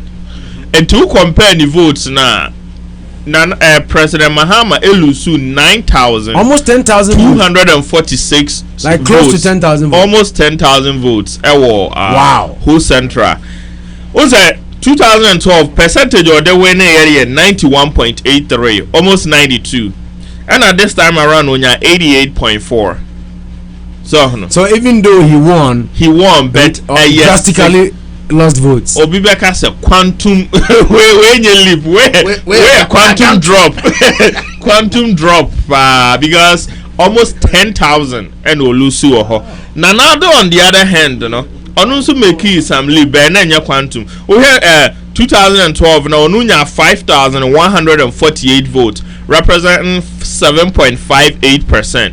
But this time around, Onana votes Nishu took 5,998, which means we gain 850 more votes, and the percentage also costs 9%. Or has President Mahama lose close to 10,000 votes? Nana Adon Sugeni say 800. Now where were the rest of the votes? 10 out na form na 10 out na Nkasa na never form and never form on the part of the NDC. Voter apathy once again. Yeah, Oman Tuaba. It could be said they were tired, they were fed up, or whatever the reason is. It's up to us to find out. But the fact on the ground now is whole central no President Mahama compared to the performance in 2012 no olusu about 9,246 votes, which looks very bad, especially in your stronghold. No, you don't want to be dropping vital votes like that. Opo se manye fair, you know, ayensuya no. What's the oh yeah, Cratchy West no. Cratchy West. We haven't got Cratchy West. It's Cratchy East. Cratchy East ni nya. Cratchy East ni nya. Yeah. Yeah. And my president. No answer. My parliamentary. Only the parliamentary, yeah. And NDC won. No, it was MPP won. Yeah. Sorry, and only the only seat. And the only by say 800 votes. 800 difference. So far. 802 votes. Now Lou can Akwetia de no po Osha Akwetia de na President Mahama compared to the 2012 performance no Olusu 2,193 votes and Ananado Esangeni 758 votes ewa Akwetia. And once again Akwetia so no it looks as if say Nipana and Tuaba no and most of the people are man Tuaba NDC for. And Tinyam say Baba Jamal, Almighty Baba Jamal, Opo, Wato. And Yanko Ayinsuano. So the same thing, but Opo for the first time in since our analysis, Ayinsuano Hanum Nanado Elusu votes. So, no, we had 2012 now, or perform better than this year. So, or perform better than this year. But na enshada nye kesiye bia ohe 2012 Nanado nya 20,143 20,143 and this year nya 19,844 na chesa ayensu ano honom Nanado elusu 299 votes 299 votes and Nanado ayensu ano no yes ti Nanado drop President Mahama geni yana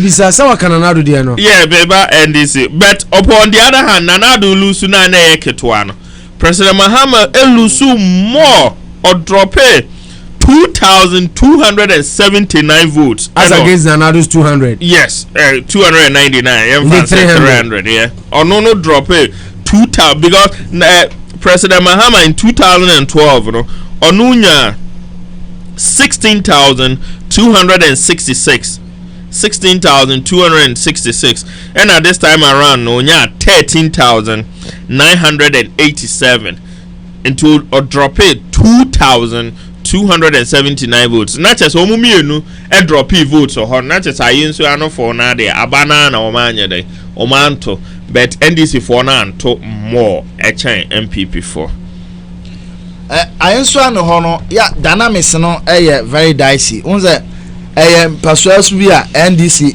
etimi win yeah Emma sometimes MPP so timi win currently or say Ameyaw ena hold sa seat no don't forget say in 2008 he lost the seat and then he came back in 2012 ena otimi assign a winning seat no ma MPP enti ehono de ya na dynamics no very very dicey but over trend na baby kura bi Nanado elusu no a enya significant as compared to baby President Mahama ebe lusu a we lose heavily. The drop is very very significant.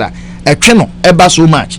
And over especially voter region, it reminds me say once during campaign the voter region people were raising a lot of concerns. Say they no go sit down for the party to be cheating them again, be using them and taking them for granted. I believe that they really responded in the vote because over here, though Omo Elweneng, they maintain the strongholdness on that particular region, but the numbers no a drop hugely. So Emma who say really they are expressing a certain concern in as much as MPP ain't gaining that much as compared to other regions like Eastern region, New Jaben North, New Jaben South. Now we are increasing here astronomical, but NDC drop no also very very very huge. That tells you say yen tuma MPP yen so and NDC we are fed up because tembiano mal taking it for granted say ye de tianike mo ye beto abanamam. But this time around they are expressing a concern and it's sending a signal say who a stronghold now one perform to their satisfaction and expectation at the end of the day no do election they can show you a record either say yentro and I say you better trauma party for and that's what we are witnessing here and I believe that it's a clear message to the politicians say stronghold no yes it works but sometimes no, you have to do something to keep it up. Very good. Okay. I rock 102.3 akokora tagwa ba mama tagwa betrasi Togba fede e kan bibi sa menim say yeah o say enu nso nya o say voter I see NDC for take for granted and omo nya to say a faithful abusive wife o bro nikuno bro no etiti na nima still no na ware ho ntimi nin se togba fede asam no kan and I say zonzo na Paramount Chief of Voter Region and also traditional head of House of and I say National House of Chiefs is on our president. We don't know, but maybe I lose who so nana. But interesting endorsement. Okay, mama ko tago ofono oh my god. I go tago betrasi. Tago betrasi. Gabi ma tago ntra akonya so. Adoso no do. Ago ko ba. Bogo. Masa ye ni agro how ben Mike nega ja ba go as dey yage. And say nyakupo biso chechira your time for na ebre ombebre pa elections wa follow minim say fitianra wa die chire sa say na osi hu nioma midnight so na wo hwa ya da me enu me na me hwe pa me follow mu onto say to bi kra mu yi free yeah na frame na masa me semu an sa me nya that time e de bonyum ti mu me trans ne say na e bonyum na Peace FM line ti ko se Peace FM so na bonyum opo who say many fear me since 92 me hwe abano election me who say this year and me who say akoye peaceful kakra na wo hwe de be ba chire na ana esenkofo bi na mamma mo ho so kakra na nyina no de ntia me ka me ammo mo ho so nyina ye easy for so because say 24 hours ya to abey say abo ha 12 de an so which me say you fan say onya be 23 hours now na so wetim ka say wunya eye even bakupu no or the bia baba de nurse at least or say at least wonya mu half yeah 50% 50%. I agree with you so what me say na say wetim ba na ka say wenya obi say obi am formation say overvote dia niye se wujimi se niye se abana be konsa na wo hu se overvote ana na me menti ase because aba wo so hu ya won kan no na hu se overvote niye se hu si ni ubie waso no tie di amanfo de bre wo niye se nyi wasede na wo ye so automatic because wasede to just say Nanado to address press shortly Nanado to address press shortly say koba say Nanado start say oni central focus ya de mobeko na yakwa kuchi dia owoka omuzi enche Nanado so oni central for ebeshia akasa agoto aso etino say ultimi hu say obi aye baby aye overvote dia na wo ukroti meka say wunya abano wunya ho so aso dia anye say hu ni kro bi ewu so otima say meka say last 2012 no tama NDC fo ya ebomu efa dondon efa eye omo ndado me kaza si edun ketia no gina se pick up so gina hefa so eko eye isi office omo wini so why is NDC for MPP for so come out to say omo so figure omo no so mo hu say baby omo do no omo so wini eni ti no omo so ne catch omo support say omo fa ni je show mu say eni je eba na wisi ni wuti ya kutukum enso amapa no me kai say eye NDC for ma me bi no omo secretary no on the can be now so first na me tie pa on the can be now so first say baby omo no aba no ekono omo no lead sort ma say but MPP for ne di omo press release ni ba ya na easy for any 10 minutes 20 minutes and easy for ne ba ene na man kofo bi anya adwen bi say ni yese kasa se bi wo eye easy wo no eye no kore eti sa batoro ni ye bo nyankopon pa ye say ma bibi boni bi emma no mo bibi boni so bad ya yes ye the blame ni be ma eye easy for because utimi ka because me ni obi adwum say eye over vote bi wo baby wona ye say o da betu ko vote trim say overvote bi o baby it is NDC for no se o kra na se MPP for wini a enam adwene a East for dey beto omutim no on beka se ni overvote bi ko so o baby ntino yen san ko eye recount eti eye problem bi baba dey a ne se eye East for na dey eye sa problem no eba so to it is East no ne kwa so mo come out kwa beka se o do ba kra ka se baby beka se mo bia enka nche ne konfo se ni simple obi betwa so tako e min twa no min ya tie hwe o matima kyerem ya ye hwe total voters turnout no kra na a drop in terms of numbers until say a drop there where is the overvoting yes e bin katia on my hu say you can say elections are always won at the polling stations now yakko polling station yakko to yaba yakko late results ni nyina ye kama no more define say elections are not won at the Supreme Court or the Court of Law. Now after the yes collation, more go for sign. Now be ya can bo dia. And then and after the right now, you people are not accepting results. Also sometimes somebody like Oku and Yidahu, I'm surprised he has been fed up with his own medicine. What is he feeding with his own medicine? You can say, let's say, you can't be overvoting. He even defined overvoting for us. Right now, this same Kwaku and Yidaho is playing politics with overvoting. Surprisingly, EC has cottoned to say overvoting at the before the Bianca say EC, you should be very careful. You should be careful. And not I was even praising him, but I've told people say we have to be cautious about the EC. Elections were fairly because no one said be on winning. But the secret about all this election is Ghanaians were fed up. They were extra vigilant. They were extra vigilant. Also, hey,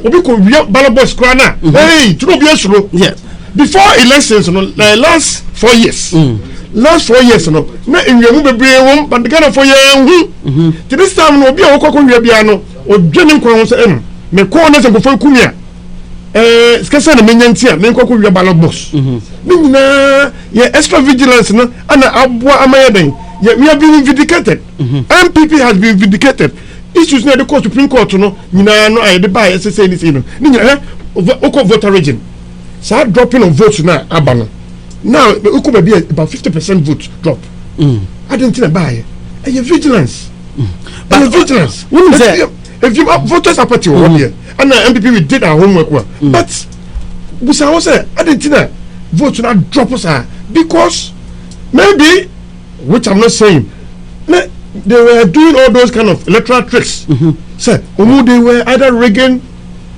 There were some things that as a party, right now, no. And no matter I mean who said, what were the problem? And I think say with time on, why did Tago Casa?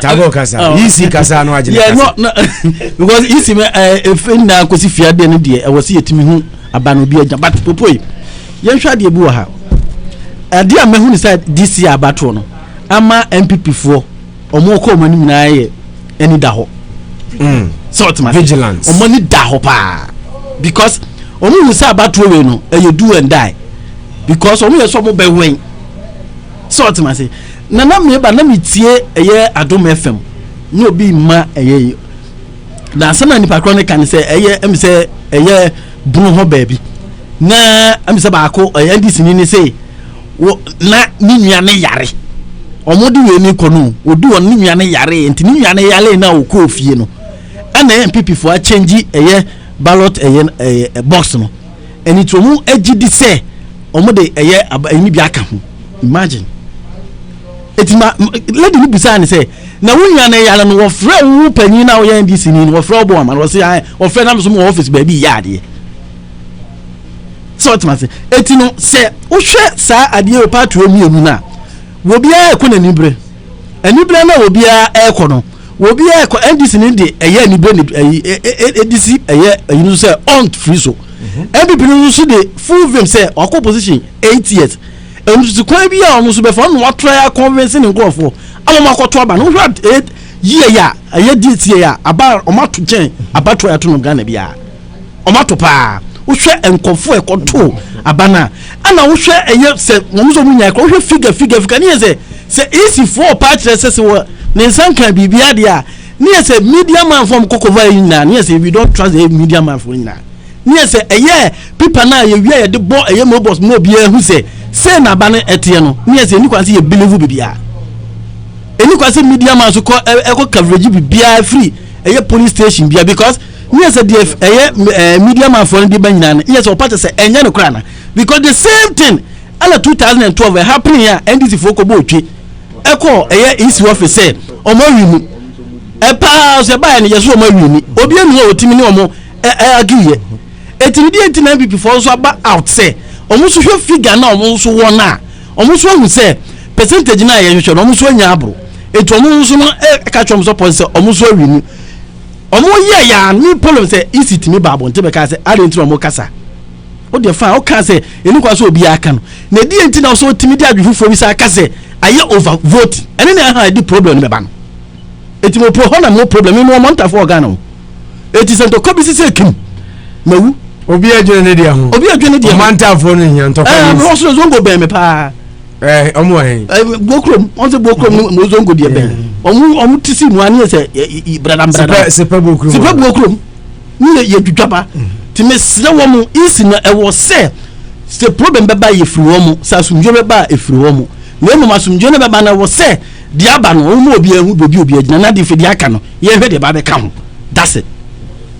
I rock 102.3 election post elections and the Brahman akokrata go easy ono e de no se Mami Charlotte say any easy said they amuno ena akorezi alarm over on overvoting on Chelsea because ekoba say or the results no crab ba now or ma other political parties in the grounds to say they were overvoting. David Bruni the message biaba na Mami kan or say if anything at all, if anything at all, EC should have complained of undervoting but not overvoting.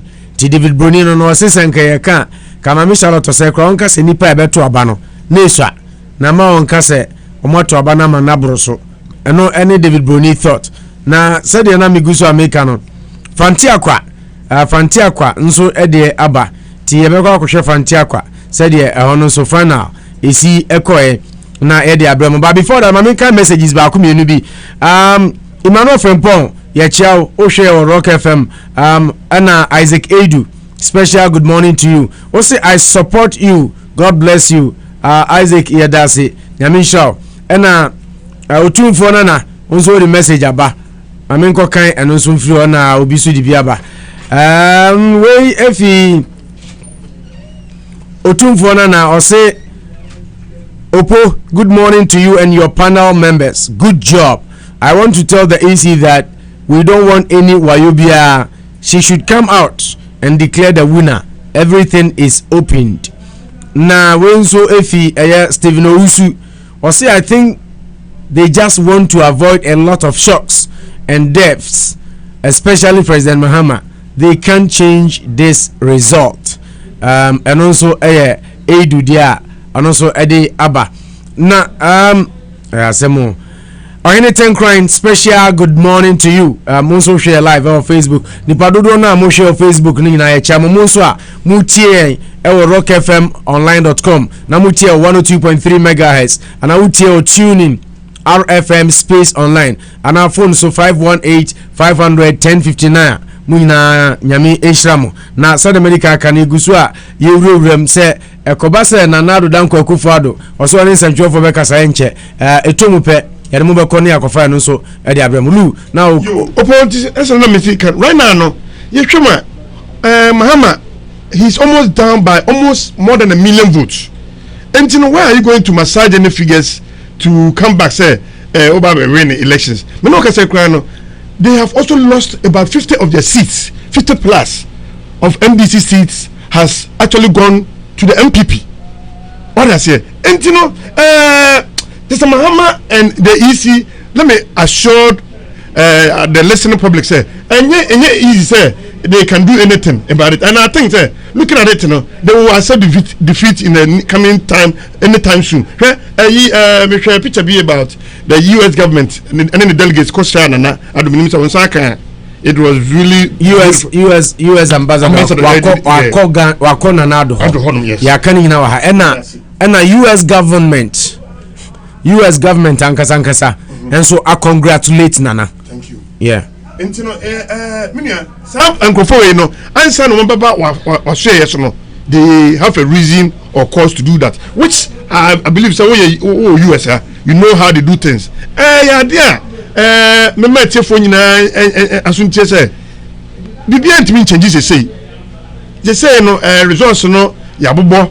Bibia all those provision and say easy for certify no. Bibia the MPP for more tie. U.S. government congratulates Ghana. Now, the government of Ghana, the government of the United States has congratulated Ghanaians for peacefully taking part in Wednesday's general elections. In a statement, U.S. Embassy in Accra said, "We congratulate the people of Ghana for their participation in yesterday's peaceful and orderly presidential and parliamentary elections. We encourage all parties to support the Electoral Commission as it concludes the critical work of tabulating votes and to wait patiently and peacefully for the official results. The U.S. looks forward to continuing our close relationship with whichever candidate emerges." Nti amu congratulate Ghana. Nemu ambassador nankasa de wakona nado ho. Wow. Seat na so far no provisional results aba Greater Accra 6. Ayakro Medina, Ablekuma Central, Lazokuku, English among from ana la that the pond, yes. Now, what try Upper Easter, your Laura, your Upper East, Sicily West, Sicily East, and Nandom. Oko Upper Easter, your Upper Manyakrobo, and Aquatia, sorry, your Eastern region, your Upper Manyakrobo, and Aquatia, Yaji Honum. Asante region, Afano North, and New Edubiasi, Cratchet, so voter regions, your Cratchet East. Ko Northern yawo Nanton ana Salaga South oko Upper East na Vrongo Central Timpan and Zimbula what I say saa so na ko West ya yaje Shama yaje Jomoro yaje Mpua Prisia Huni Valley Ahanta West Amanfi East Sahwi Oso Sahwi Akontombra Elmbele ana Evlu Adwira saa so na Central region so your Himano Wadentra, a Kunfi, a Wutu Senya West, Kifo at Mkwa, Aguna West, Fansiman, Cape Coast North, Asen North, Anna AKK, AKK constituency, no, are you, Nana from the Segra constituency, AKK, or no, so your fat. Across the and Aguna is AMA. So city, no can say so far 50 plus. As once is the no, and TSA likely say why there is going to be a massive decision about it because MPP Nino still one day when himself were winning. Sasuna Muntaka so no NTSA intino they are deliberating. I hope say Muntaka will give him.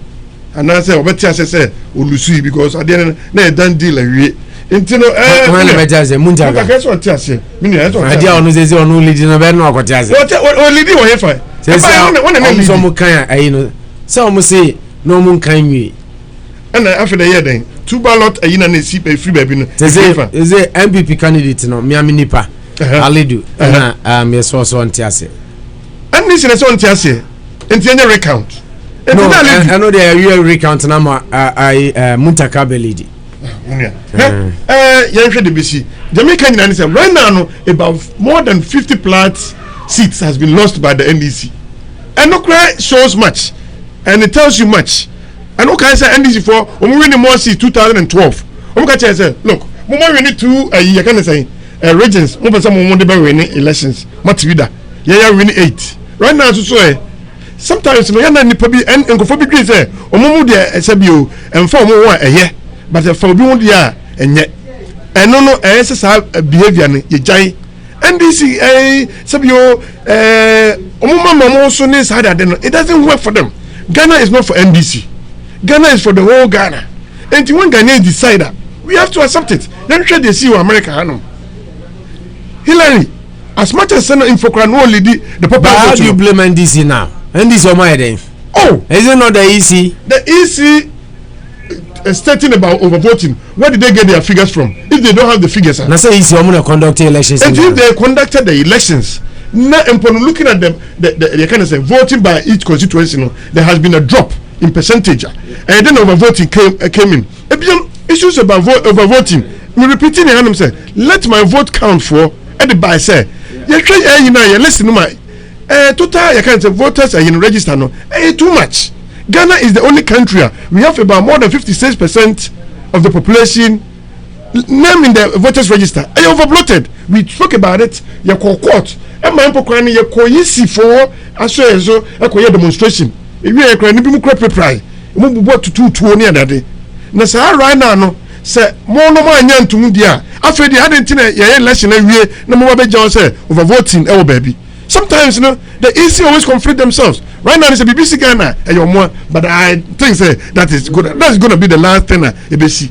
Minimum GDA say coming soon Mahama will come and concede defeat like Akufo-Addo did.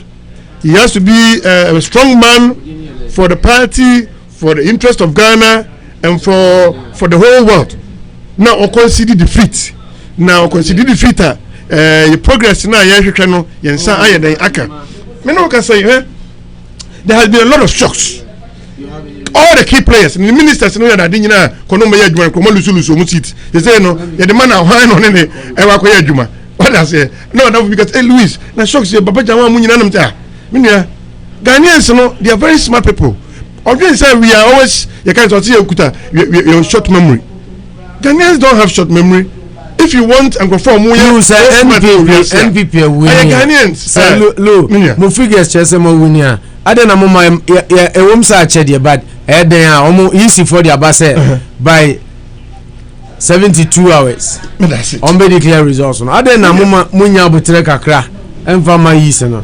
Na odi edio time so hia bia ya say sebi se o ma me Efrim na so wada obe sori am yahwe ade na yenya abotre kakra mfama no nya abotre no oya so ye obi ka just e cha na adwo me no ka say akobi pass Louis kukura no from me and no me phone so Louis na ade na McMahon quickly oko announce them you don't know the people that you are joking with sa angofo ye no mu di agro no second no anwume me tie for ya we se no anwume no yenya tabulation nyina na nke amfa nto border ka me catch us ne anopanka you can send this for a declare someone a win. But the moment I drop your figures in anywhere, you did to say bam after that shock waves no a move. So much TV so koku anyi da wo ne fosu kwa che mo nim bia no this so they know the facts. The facts are facts. Not results no mean say ko wan declare McMahon and declare elections na and answer mpo one your figures yenya and you declare and like you say so far no looking at the provisional information that we have are leading by 54.7%. What I say which that was about 80% of the votes that we were able to tabulate. What I say and looking at the 20% that was not there no looking at it didn't have any significant impact. What I say until the making and say a telephone enya ayi ya kan say abotre na munya rehemu say no yempo MPP sabio omo aban na beba so say the sika no Ghana for abre ebre na ya abre no this is the time Ghana for ache say kokromoti power it can change. What mean corruption na that na tete say northern region we hear say about tribalism na that it didn't work over there. As much as Senator Mahama is strong force, no, Bawumia did a very good job. When we share how was he campaigning how he was able to select the message. This time, no, in fact, I like the way MPP did their campaign. Omu konkurasi no ye adwuma pa. Omu konkurasi ko ye adwuma. Omu ko ayi, I can say, baby bia, and our messages were spot on. we were not talking about tribalism. Nana didn't talk about tribalism. Nana didn't talk about anything. All that he was saying is he wants development. He was talking about one factory. Ghana for okay. They needed a change. Okay. Do so too much. Hospitals will say corruption attack to say and was not working. The national health insurance was not working. And these were messages that Ghanaians they needed to hear. And Nana gave them the assurance, backed by our ever powerful Bawumia, who was able to give us a lot of information about how a nation should work. Don't forget, sir, one of the think tanks who actually helped to win the election. I always say, sir, Bawumia has been a key architect. He has done really well.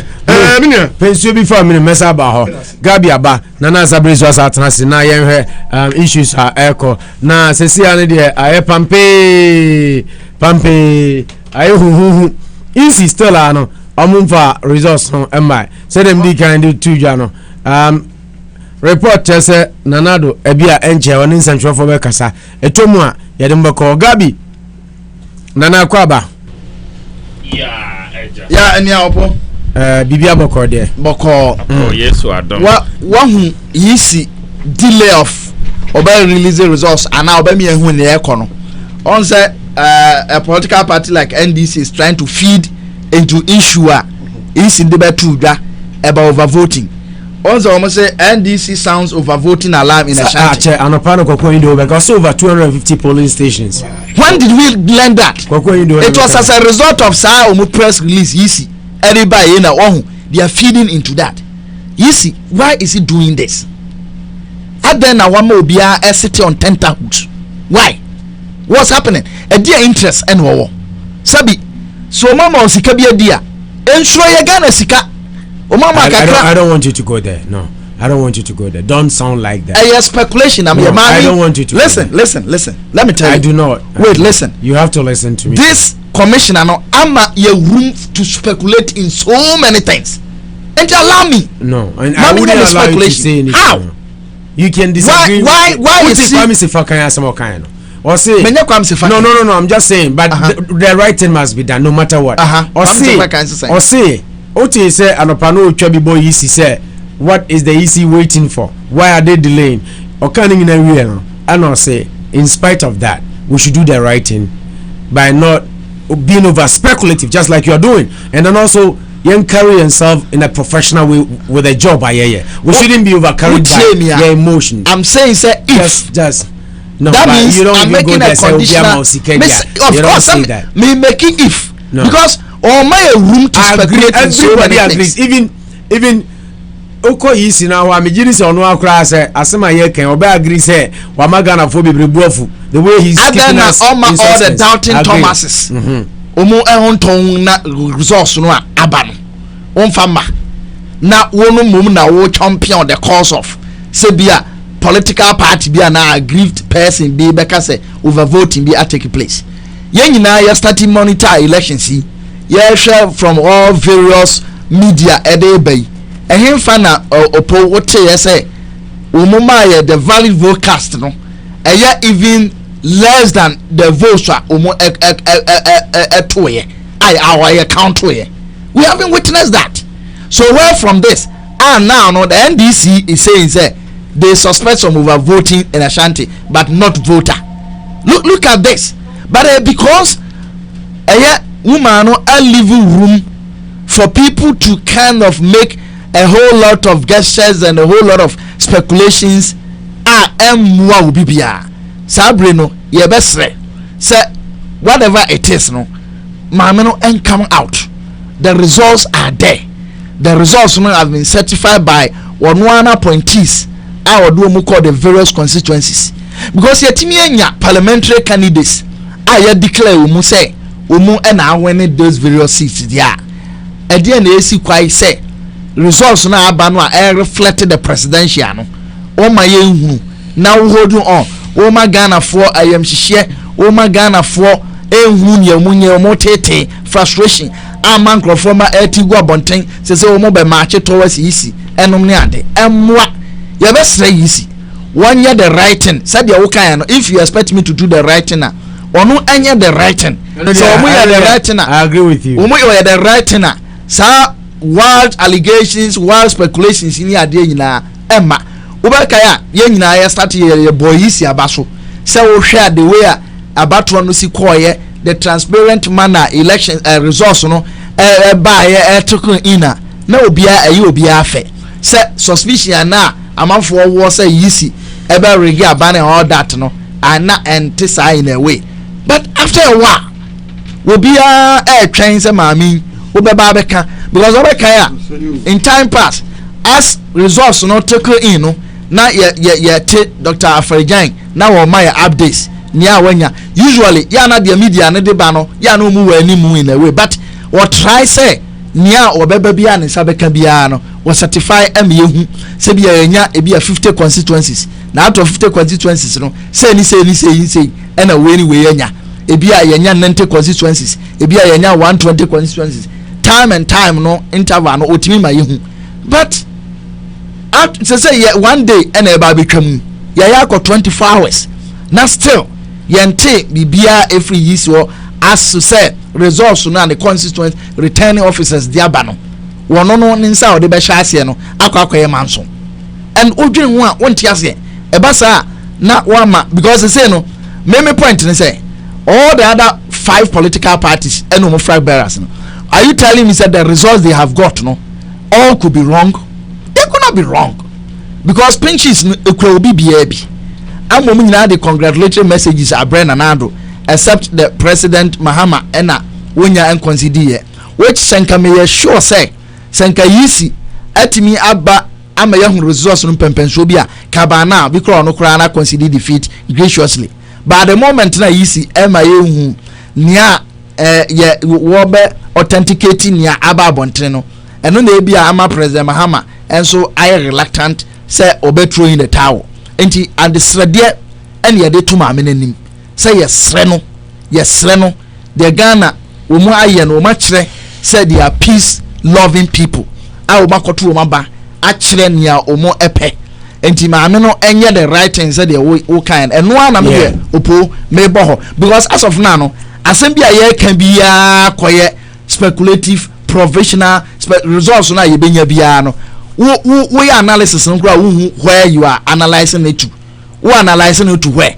at the end of the day na obeboa ya my analysis na awie pay no she's holding everybody to ransom and ebasa na wama omanimu aye bibi basa say omu fi so ma are they able to jubilate or not omu ase omu trend say nko mu ye no they don't know what to do say eye omu ebetima wen omu ntimi wen the woman should come out na omu ye okay enu bibia ensi omu ye hu ne am going na sabre nana yeah po me join the peace council on say we have peace council just about an hour ago Oma released the press statement say the vacuum is in a creating very bad, yeah, and I do share their sentiment because also me and speculating, but no, but we'll keep on speculating until there's something from the I don't want you. It's fine, but the bottom line is I won't for BB Maya. Won't mean Java vacuum until some way somehow we have to fill it. So, Anthony Eka said. If you say human you too big for you Jaito it's not too late. National lotteries na waye kinyina so omu declare results there. So to me nya jai no omu declare because opo I can just 40 minutes na 24 hours aso. So I can just 40 minutes because about 12 o'clock or now about 5 o'clock or Ghana, yeah. So 24 hours opo is would just one resource now and you are telling us I'm biting off Tagos statement say you are telling us say overvoting akoso baby that means who could have results no and anything one who's overvoting ahead akọ baby earlier on o take Kufija paso am say results ndenye so munyan but omu review that ben is review results wa nkro for na assign and I say honum no pink sheet na that is the point. MPP for an apprentice are pink sheet in a fact. I 100% agree with you. Like Samia Uku asked, or no printed pink sheet on a bedroom. Unprinted pink sheet on a bedroom. Why were presiding officers and our faxi at the end, bro? Is she telling us that she doesn't trust them anymore? on trust on one crowd for send you call all the polling stations. She should give us a break. Brand on be breaking the silence. Yes, Anna, affecting your mouth. Once I hear Peace FM near Omoka, and depend to me in so no, ama baby I din ufa ejakesium says here opo nipa nche dey new chrome buying and selling a slow down because we are sure of what's going on. We cannot continue losing money because the EC is failing to do her job. Opo, we cannot nyawa adwuma Emma Ghana nya de Emma Boka says here opo see Ghana Stock Exchange. Believe you me, drop it. So because Stock Exchange opo Omo reacting a lot to some of these things. So it is all believe with the whole nation in ransom. You are costing us money. Not only are we paying you not to do anything, Opo, you are costing us money. And yes, Reno. 24 hours there. You too, Opo. Oye, egune ho ani mase. I'm telling you. Oye egune ho ani mase. Ebia obi enkanchre no bet meka. Oye egune ho ani mase because aferijan kra na opo ne nkrofo ne ham so there bia no po there is nowhere 24 hours na aferijan and declare some results. Opo, what are you telling me? So, yes sir, na no tin dem e bi no mkase ebia. Opo, ebia na okuta agenda bi or the bar position honum, but what we can tell her and say agenda bia okuta the bar bia if it's not in the supreme interest of Mother Ghana, it will fail. Every agenda she has has to be in line with the development and prosperity of Mother Ghana. And to say wa dream be say obey bibia and on say or your bad time aside so your bad time or the busuam or mame or papa or nua or kunu or nkuma or nsewa ma enam ono so bibi emesi Ghana. We don't want that, and she has a chance to change that. Umbra out. Yenko whole central minimum say easy for no kasa yemesi bitime tie kakra na me ba na watwas. We don't want that, and she has a chance to change. Hey, Nana Sabre, we don't want that. Nedru how? Okay, my man say, "I feel bit me akwa na yenkofa enomre tie for 67. Total votes cast 59,914. So, like I said earlier, with the powers conferred on us as returning officers, on behalf of the chairperson of Electoral Commission, Charlotte Osei, on behalf of the regional director, Mr. Salome Dogwe, on behalf of the indefatigable municipal electoral officer, Madam Gloria Bohima Asante, I have the singular honor to declare Mr. Benjamin Komla Podo as the winner of the whole central parliamentary election.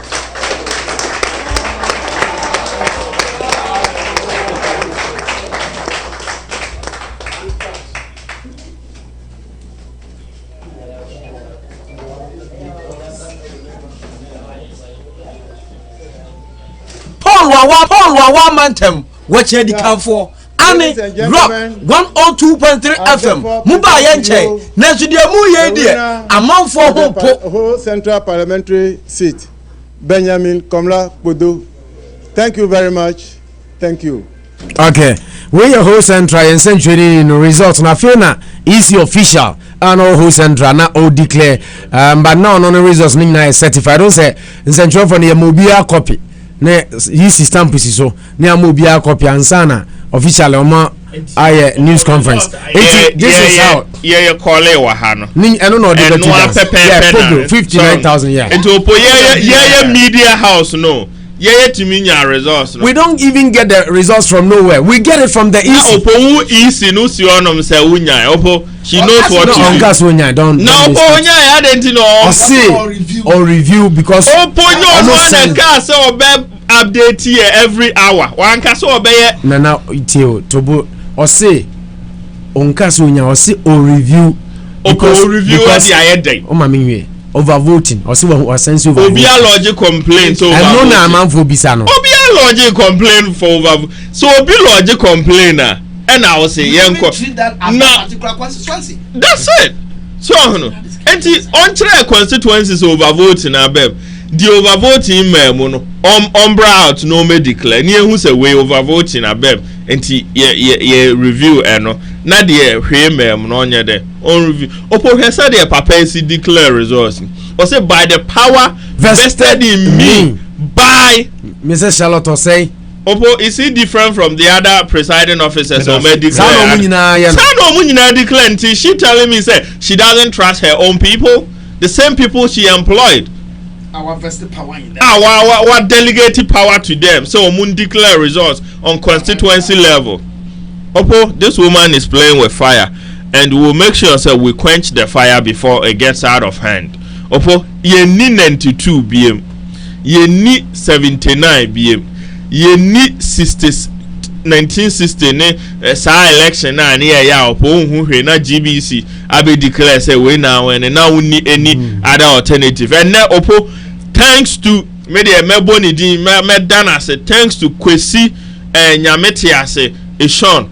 Our case no call Supreme Court. Emma Supreme Court led by Justice Atuguba. Eka say party bia ye man pink sheet ni bi no opo nyame enhira no. Se me ko enhira bia me hira sa man ne pa wa ya de wa save Ghana pa. Opo say party bia or pink sheet ni bi. Na opo NDC nkwa ade.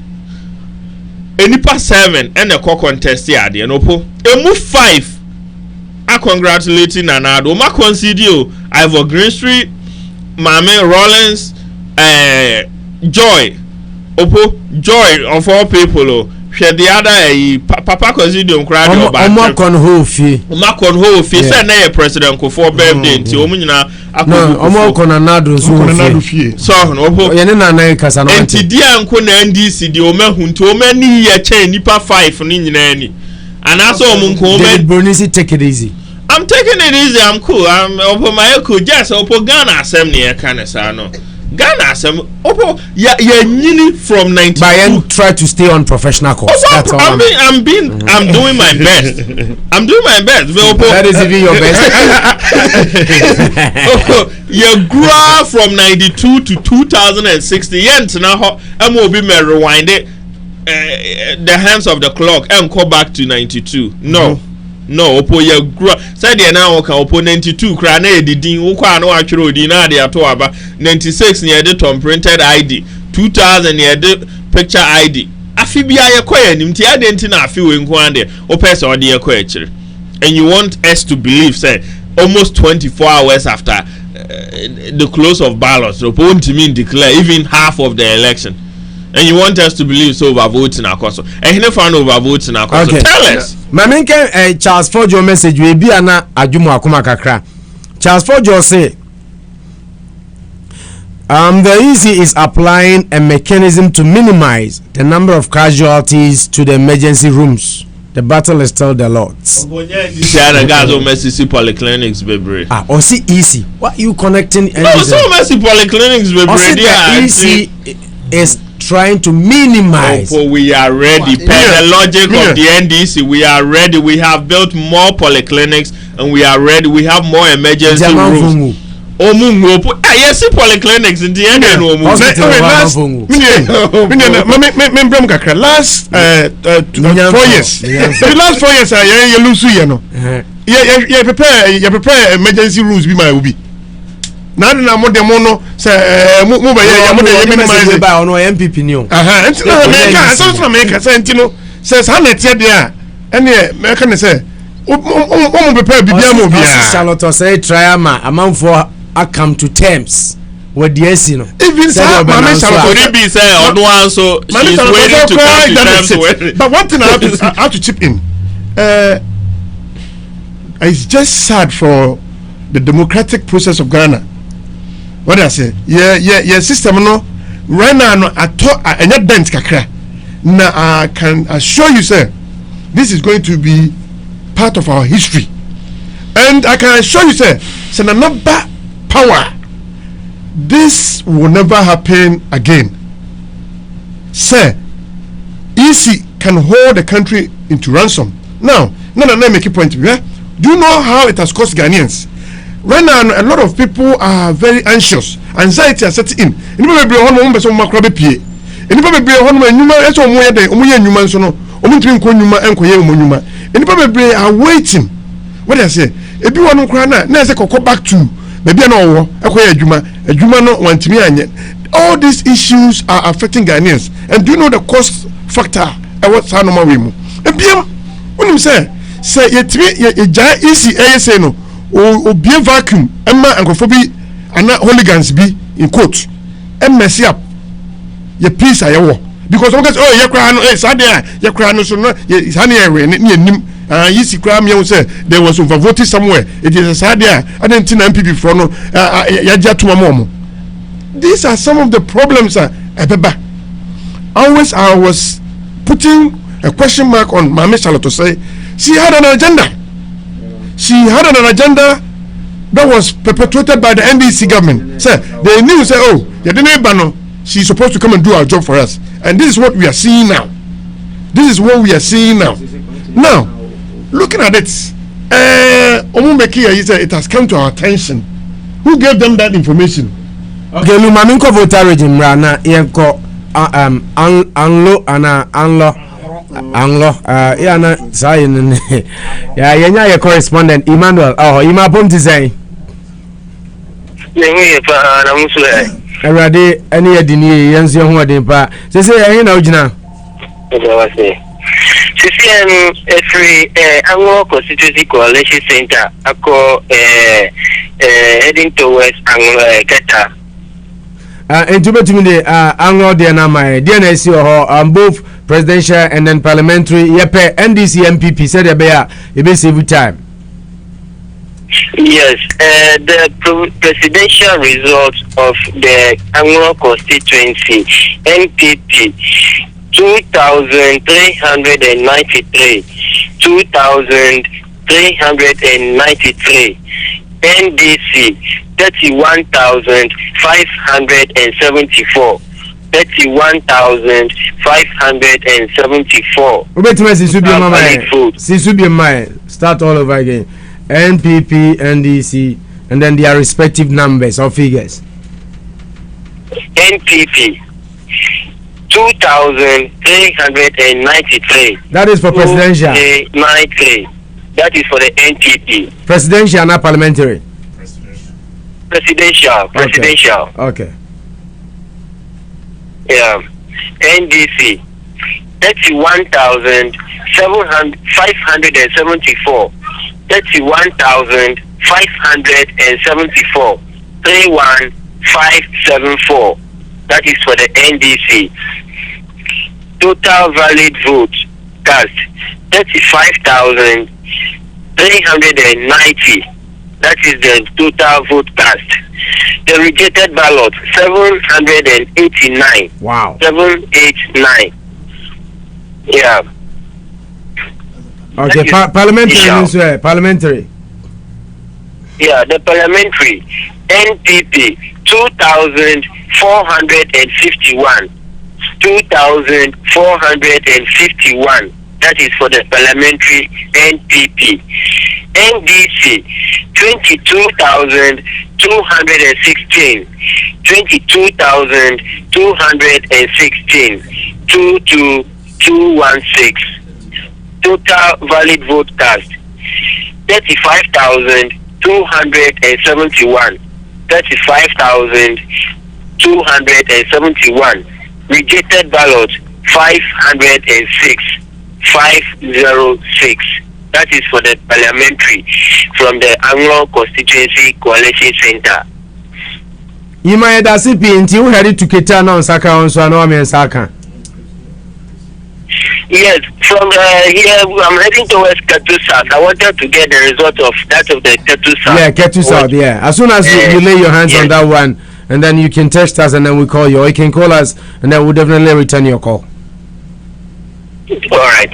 Thank you very much, Emmanuel. Okay, our correspondent from the Volta region, of course, Anglo constituency to be precise. NDC winning heavily from that region. But Nana, I want you to go back last 4 years and then do the statistics. Let's know how they fared last 4 years, and then let's compare the figures to see whether they improved significantly or they dropped their numbers. Opo, medase. Opo ahanso here, said the story continues because over last 4 years now, Mahama dear a change this year. Opo last 4 years no, President Mahama enya 37,698. And this year onya 31,574. Not just said the difference no lose 6,124 votes. Anglo constituency, President Mahama elusu 6,124 votes. Nanado on the other hand, I continue with the gains, So even though a match, but over 2012 now, Nanado nya 1,599 votes. And at this year we nya 2,393. The difference near about 794. Nanado again is 794. And a President Mahama our name bet or dropping 6,124 votes. Into once again the people of Anglo constituency Opo Oman to Abano Bebre Anto Abano.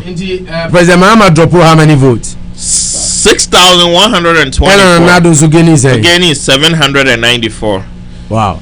Gabi, take a quick one on that. Yeah, medical cancer we have voter region trend na air corner.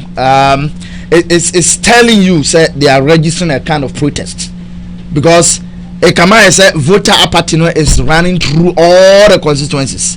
In as much so far it has a pattern. Yeah, all the constituencies. In as much as NDC President Mahama winning, it's unlike the previous years our winning. And what is very instructive is say will lose in a very huge margin compared to Nana Akufo-Addo winning.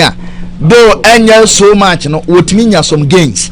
It tells you say voter apathy was so much and is beginning to show a pattern. Said the Namidika I can say voter region is demonstrating a certain kind of behavior. Say nowadays we are not going to vote blindly just because we think say NDC a stronghold. Okay, my uncle Ganamra, this time around we are speaking to NPP MP for Upper Denshira West, Honorable Benjamin Kufiaye. Unse wa nkubim wa kwato aso awabre ti wa nkubim ba unia yeah me the message na komano me dia komana mana return Honorable apom ti say Nyamia dumo me we na muzo e Eradi adom bibia boko. How is the feeling like right now in Ghana? Well, I'm saying bibia e ku wa hamu aseda na ibuso e de manyame na ibuso so ese say obeka iti akomana why the right thing as quickly as possible. Attention will be a BP moment. From when we have seen the NPP send a Musifa elections in the fire, the results up till now are easy. And Nipa Liberation and could be release results very quickly. And probably say we'll make an official announcement. I'll make Mokamp, how have you taken it so far? Well, right of the work going on here is a battle with the laws. It is a commission and very well once God is in control and the being very and another by around 1-2 thereabouts. Oh wow. Now honorable share the air cost here Bimu Kasa Peace Council class is your Makasa easy say easy air creative vacuum idea necessary tension ball minimum NPP Mokamp Ediana Moka and Edian Suna Moya CCA. Well, fortunately, the leadership is in charge. You believe a call for calmness at this time. We should not create any opportunity hopefully they take advantage and come there and be a answer and better. After the TBR in every situation they are no bias now a very bad calm. If you are not some of our youth as we speak now on the streets jubilating. We are all hoping that for the peace council for me, if it's on a castle, we are all hoping that as quickly as possible on the fact that we resource. We are not saying that we call the entire resource. At least almost about 24 hours like it can quit. To the way we really give just 2, 5, 7, 10% to crown. Then people will know that there's work in progress. But if at this stage we are going to say yes, you back to crown after documents for the pieces or whatever you are waiting for. The new part of the name from the background, the about the tour, reach on the office one hand, you can also the office and hold the mission. If you bought that, and you didn't from the bank, what about your tour reach area on so can you make the office? There shouldn't be any cost there for unnecessary tension we have to ride in this country. In fact, education, in this case, the move on as a country. Union the message aba na me forward the bro minim sa onsa ka wo tie. Yes, Mizaka message. So media media. Why the word that the Jackson is so that we need to the better quiet in the house. Mate. Ah, okay. Now no boy bra ko ya ba we da be ni be hu ha because amanfu hian. Oh, any days. Yeah, no yeah higher kwan unza. Okay. Honorable Jawa mo akokra na Massachusetts. Wo shahapa na de oni mama Charlotte se na ekontokwa. Oh, I just ya mama. Mate. Na answer no meja no Massachusetts. Na akwa titi ne ba ku no ka hono no ba mi se mo pa ba na. Dia sa ne ke. Titi ni Philip ni dan. Yeah, I think the Philip Dino. Philip. Yeah, no mo pa ba na. Mo pa ba. I'm going to position Ghana. Ghana now. Okay. And now, honorable, says ya easy nya then a mamu ya so sure say overwhelmingly more winning. The Supreme Court for the card at that time said elections are won at the polling station. It is one of the things that they're looking on board. So, and at every polling station, they are issue official or and the signed document that the pink sheet in this case, at the party against copies at the these pink sheets have been signed. It has been signed by the DC official. To a large extent, Muslim have been endorsed by the various political parties and so on. It is that they can, as at everyone I go by 2 o'clock, not almost the Kenyan gather about 25,000-26,000 of our politician pieces now. We look at almost about almost 29,000 now, apart from some 2 or 3 any German North air trouble. Once you keep the original source document, in this case, which is the pieces, you keep it at our party coalition center. I mean, nobody can say the figures. We are further condition the figures and answers. We don't know what we're talking about. Now, we can this for press conference if they had any good contrary figures, that is a good way. Difficult to nominate a city that can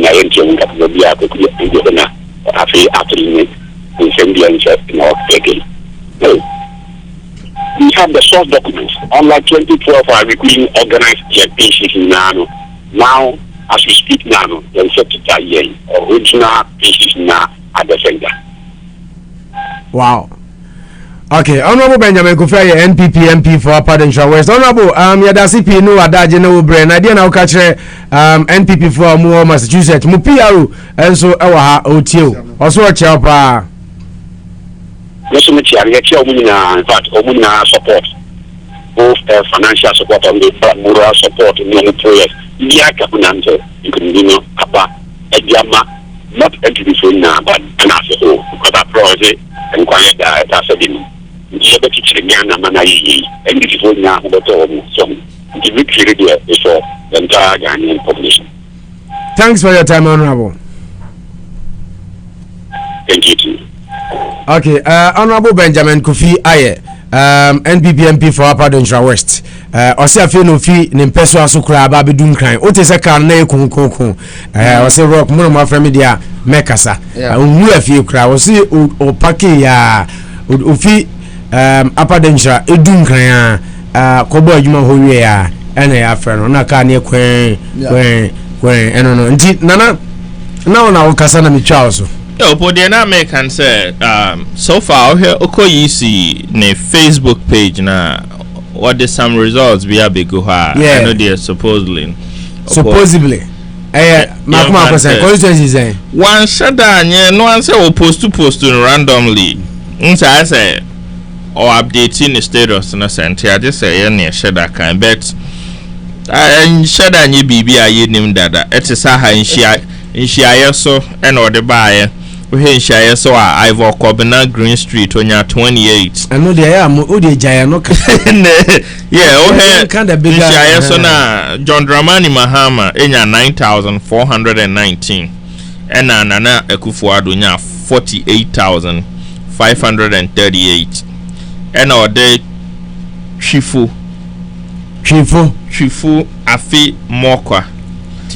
So my money yeah NDC Enya 16,393 and a NPP Nana Akufo-Addo nya 19,274 and now how the Ayawaso West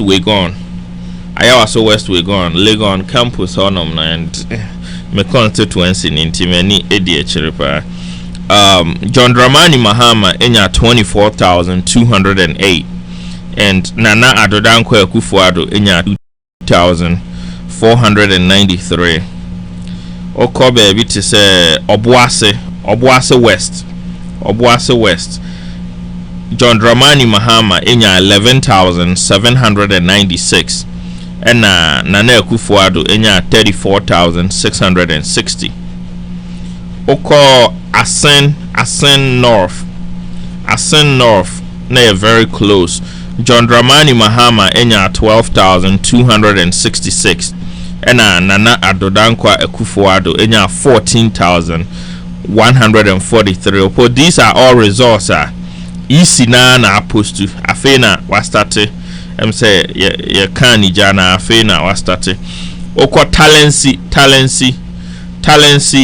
John Dramani Mahama enya 18,798 and Nana Adodankwa Akufo-Addo enya 9,104. Not just a talent there. President Mahama etchen Nana Akufo-Addo mupa. Yanko Shy Osudoku. Okay, Shy Hills no. John Dramani Mahama enya 20,724. And Nana Adodankwa Akufo-Addo enya 8,385. Not just a honso President Mahama EBT Nana Adodankwa more than double. Yanko Ewutu Senya West. A Hansen very close. John Dramani Mahama enya 24,845. 24,845. And Nana Adodankwa Akufo-Addo enya 28,874. That's just a difference near about 4,000. Yanko Sechere Afram. The NDC enya 5,839. 5,839. And Nana Adodankwa Akufo-Addo enya 3,172. That's just a Hansono President Mahama winning. Yanko Apadenchira President Mahama enya 14,037. 14,037. And Nana Adodankwa Akufo-Addo enya 25,243. But Hanom idea is striking is rejected votes no 560. I think say they say and a Dawson papa. Yanko Subing. John Dramani Mahama enya 13,090 votes. And Nana Adodanko Akufo-Addo enya 48,660. Yanko Apa Menya Krobo. John Dramani Mahama enya 13,180. And Nana Adodanko Akufo-Addo enya 10,881. Yanko Abura Asebu Kwamai Kese. John Dramani Mahama enya 21,456. And Nana Adodanko Akufo-Addo enya 20,927. Yanko Bolga Central. John Dramani Mahama enya 32,242. And Nana Adodanko Akufo-Addo enya 14,487. Yanko Kumewu. John Dramani Mahama enya 4,907. And Nana Adodanko Akufo-Addo enya 22,821. Yanko Efijase Asokore in the Secretary East District. Efijase Asokore. John Dramani Mahama enya 5,609. And Nana Adodanko Akufo-Addo enya 26,258. Yanko Ayawaso North. Nana Adodanko Akufo-Addo enya 14,860. And John Dramani Mahama enya 22,174. Yanko Gomoa Central. Ahanso na very close. Difference near about 1,000 and. Bana now share easy results nowadays. Bana almost the say the enya na. It is make say wenya na say. So the mami nchaso. O de kika wie. Mami nchaso kan be ka say be ofo me twaso. So Yako Gomoa Central na. John Dramani Mahama enya 12,788. And Nana Adodanko Akufo-Addo enya 14,091. And how had na omo benpan. Yanko Ayawaso East. John Dramani Mahama enya 22,699. And Nana Adodanko Akufo-Addo enya 14,729. Yanko Ayawaso Central. John Dramani Mahama 27,345. 27,345. MPP Nana Adodanko Akufo-Addo enya 33,699. Yanko Cape Coast South, another close, John Dramani Mahama enya 19,449. NPP 20,997. 20,997. Cape Coast North. NDC 16,998. NPP 20,360. Yanko Secondi NDC 9,787 9,787 NPP 18,039 18,039 Mpoho NDC 6,470 6,470 NPP 9,474 9,474 Ifia NDC 10,621 Ifia say ye nya na nra nyum kra almost the aba ni nyina no po ya bobo dada NDC 10,621 NPP 21,230 Nana Mami Charles quick na yenko Ghana Police Service headquarters omo ye nsantrofo nhia mu be quick omo ewie pe na ode we na to asoma he tima yenko omra sisia wadaruma party sympathizers to exercise maximum restraint as the Electoral Commission goes through the process in accordance with the laid down electoral rules and procedures to its logical conclusion.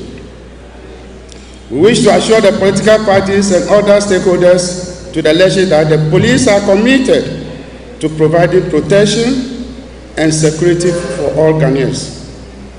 The police will do everything within our power to discharge our mandate to our countrymen and women.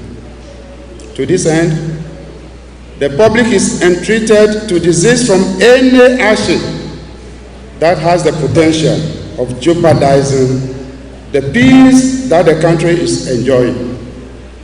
Let us remember to put our country first and resort to due process and non-violent means in addressing the public of its continuous fairness and impartiality in enforcing the law.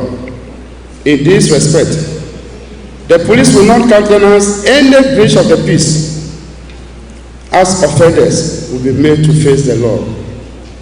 Meanwhile, the police and their sister security agencies will work to assure the general public that they will do everything within their power to protect lives and property at all times. We are closely monitoring the situation to ensure that it does not de-escalate.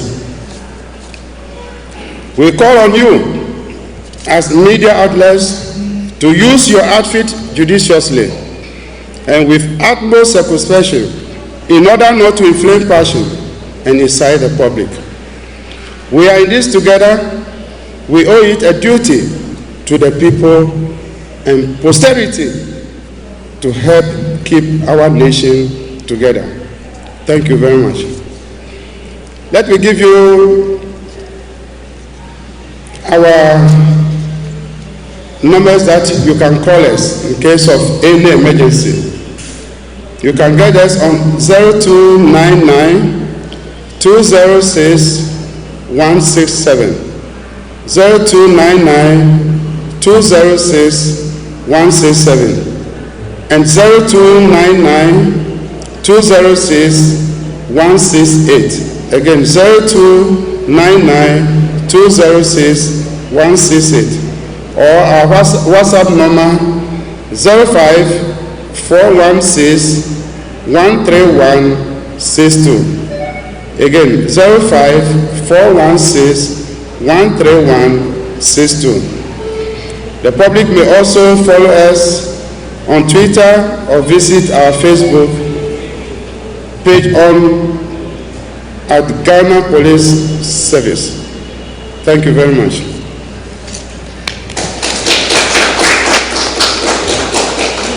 Well, I guess since it's a press briefing, we shall open the floor for a couple of questions. So if anybody has a question related to what we have just... Ghana Police Service, we are openia ono ana oye General Director of Operations. General Director of Operations. And our name Central for Isha. We are a police media briefing. And I call for the bremo. Say asam sami bonito fan. Or say yina yentu ebwase. Na yindi mraso. Na yembre nwase.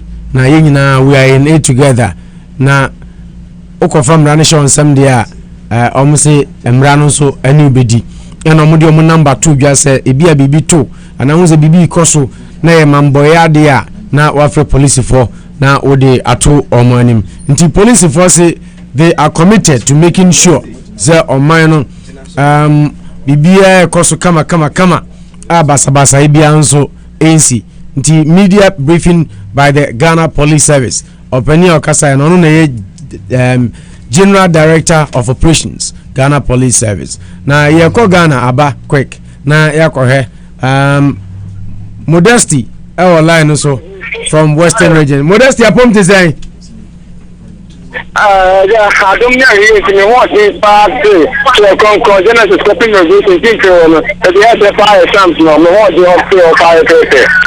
okay. Now my NTA Western Region so far constituencies are here and on Sakana saying the figures and also standing out. I remember a tip when I joined. I'm moving about rock 102.3 FM. I was USD. I did Aquaba at the Amount also. Now, me, I say, what I can't say, you see the about the that the American account results by the issue. Christian Unibari District. Christian Unibari District. Correction Center, Misaka, and Honomodiano. If you person rock FM, people in Yamato, gonna follow USD. You know, so we get United States of America. I don't know really how my gonna feel him to see a TL on the sea. If you need to necessarily CPP presidential Christian Unibari District. And Modesty, they say, yeah, me reporters ni na dia me mo obi aye ne say adena kwa 2 horse race. Ti uri oba wadaruma my NDC ni MPP nkwa my MPP ni NDC nkwa yebenya later official results ni na fi yisi aso ye say dey betumi dia discussions na kama enti my obo constituency na no my NDC ni MPP no. Okay. Let us see. Actually, Christian Unibari District. Christian Unibari District. Christian Unibari. What do I say? NDC. 34,876. NDC. 34,876. NPP. Christian Unibari District Presidential. NPP. 33,327. 33,327 presidential. Now the about rejected voters are here 1,304. Rejected here 1,304. Total vote cast 71,327. 71,327 total vote cast. Parliamentary NDC. Parliamentary NDC. Wisdom Kujo. And I was here among the Antonio Sabamon Commercial. So now I take 2,073. 2,073. 32,073. Wisdom Kujo NDC Amalekuru. The almost I can NPP. 36,444. 36,444. Now, also the original one, lawyer Mrs. Barbara Otinjesi, lawyer Mrs. Barbara Otinjesi, and I was there and the MPP. According to the Abochuno, and the Amas Christian Unibari District. Now, the 12 and the military more American. They lost the presidential one in parliamentary. The district assembly, our coalition, I call the now the other NPP. I don't know your constituency. I don't know your constituency. Amenfi East. Okay, Amenfi East.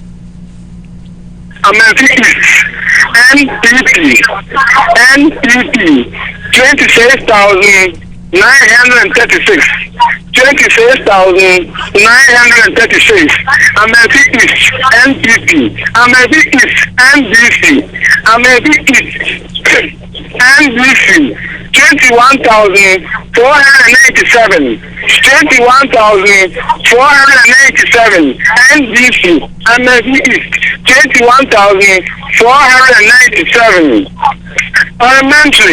Parliamentary NDC the original one NDC honorable Opotosi Minister of State Cecilia Meka say Minister of State America East na NDC Amayoko America East for 21,597 America East honorable Opotosi and NDC Amayoko one day I don't know now when we near NPP Ora Patrick Kwame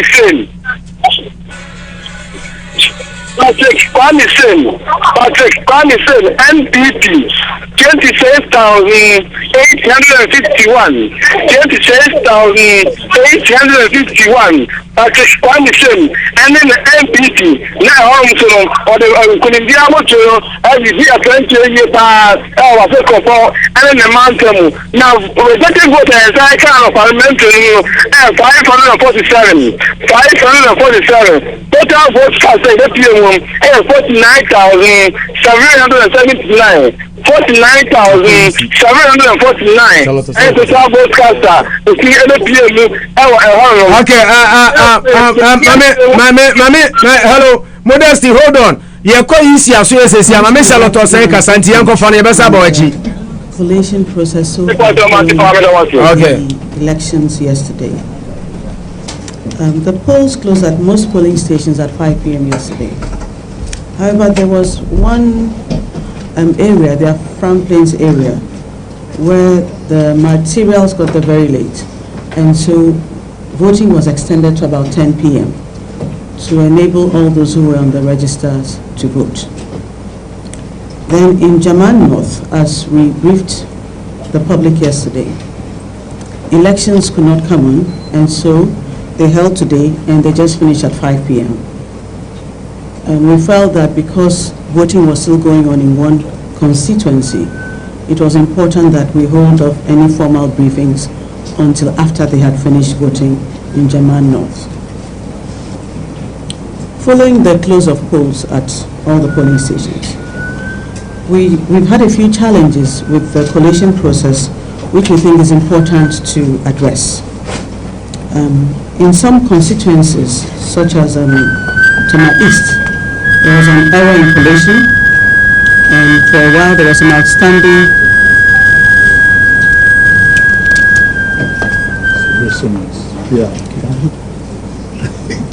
there were outstanding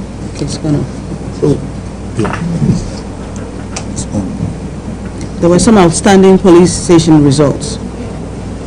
That issue has just been resolved, and we should be getting the results for Tema East shortly at the head office. In Adaiso, we also had some challenges with the polling station declaration of results.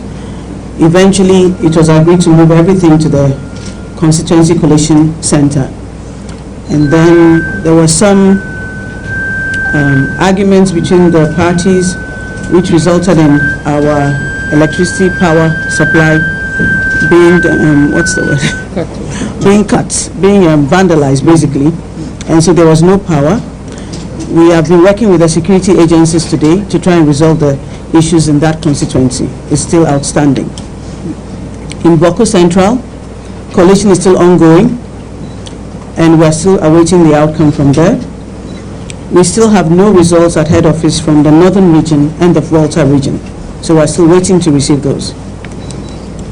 As at this evening, as at 5 p.m., we have 90 constituency results for parliamentary and presidential at the National Collation Center.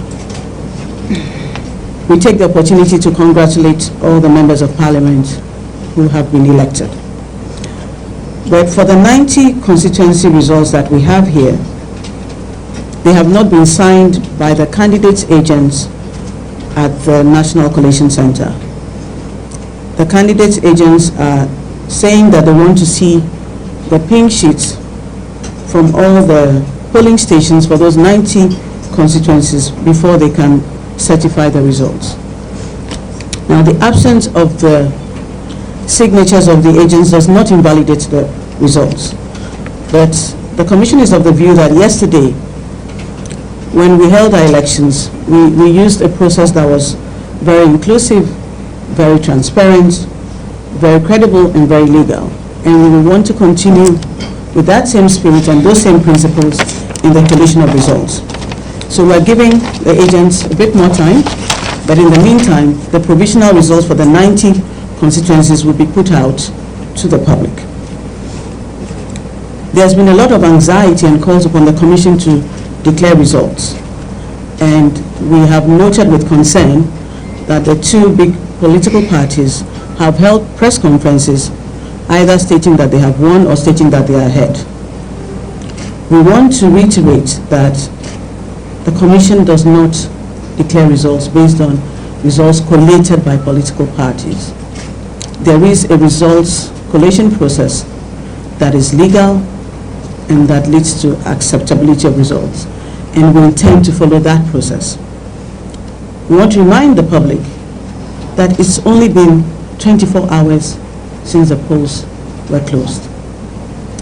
And this year we've had, in this election, more polling stations than we've ever had in our electoral history.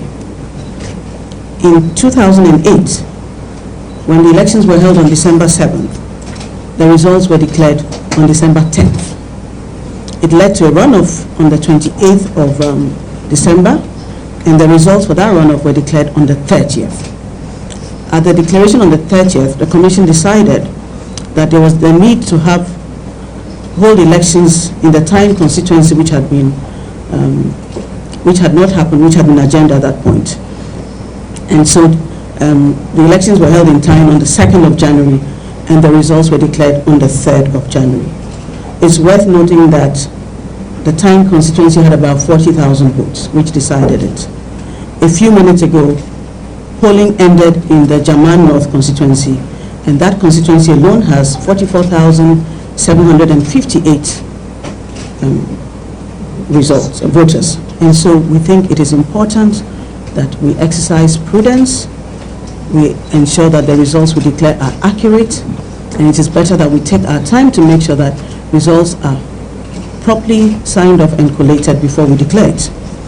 Again, in 2012, elections were held on the 7th of December, and results were declared almost 72 hours later. So 24 hours is not too long, and so we urge all of you to please be patient. Prior to the elections, we had announced that we're going to use two methods of results transmission: the manual process and the electronic results transmission. One of the main benefits of the electronic results transmission is that it would have enabled us to see the results of all the 1,000 polling stations, as recommended by the reform committee we set up after the 2012 elections, before we declare the final results. Unfortunately, we've had challenges with our electronic results transmission system. We had reason to believe that the system had been compromised, and so we advised our returning officers at the collation centers to stop using it and revert solely to the manual process.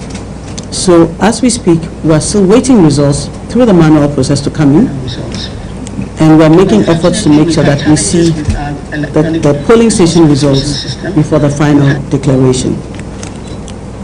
The history of our presidential elections in the Fourth Republic in Ghana have been very close. And because of that closeness, we have a duty to ensure that we take our time, we collate the results properly, we ensure that the process of collation remains as inclusive and as transparent as the process of the elections. We want to assure you that we cannot change the results in any way. We cannot manipulate the results.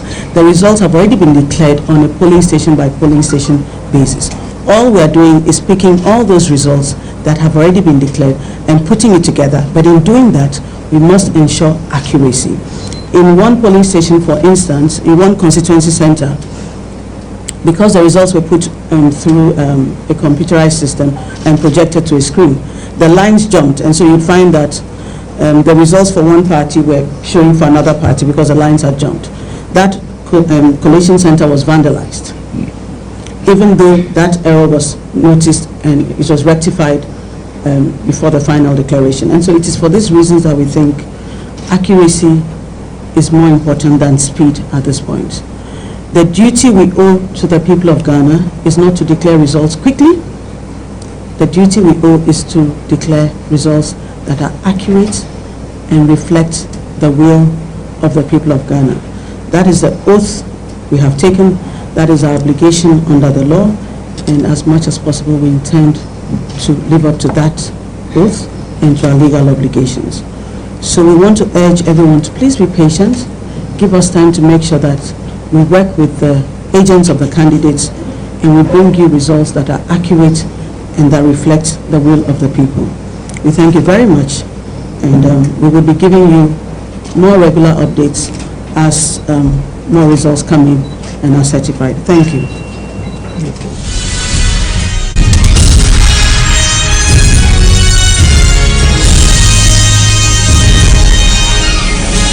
Live updates from the Electoral Commission their headquarters there. This is our continuous coverage of election 2016. This is your election headquarters. You're listening to us on Joy 99.7 FM and also on Joy News on Multi TV. So we've heard from Madam Charlotte Osei, and it is a press conference. She's based. I rock 102.3. Mami Charlotte Osei, and it is all Casano. Or the media briefing, and now Oteya or say she doesn't owe Ghanaians quicker results or quick results. She owe Ghanaians accurate results, and only oath house or swear and yet say oberashi.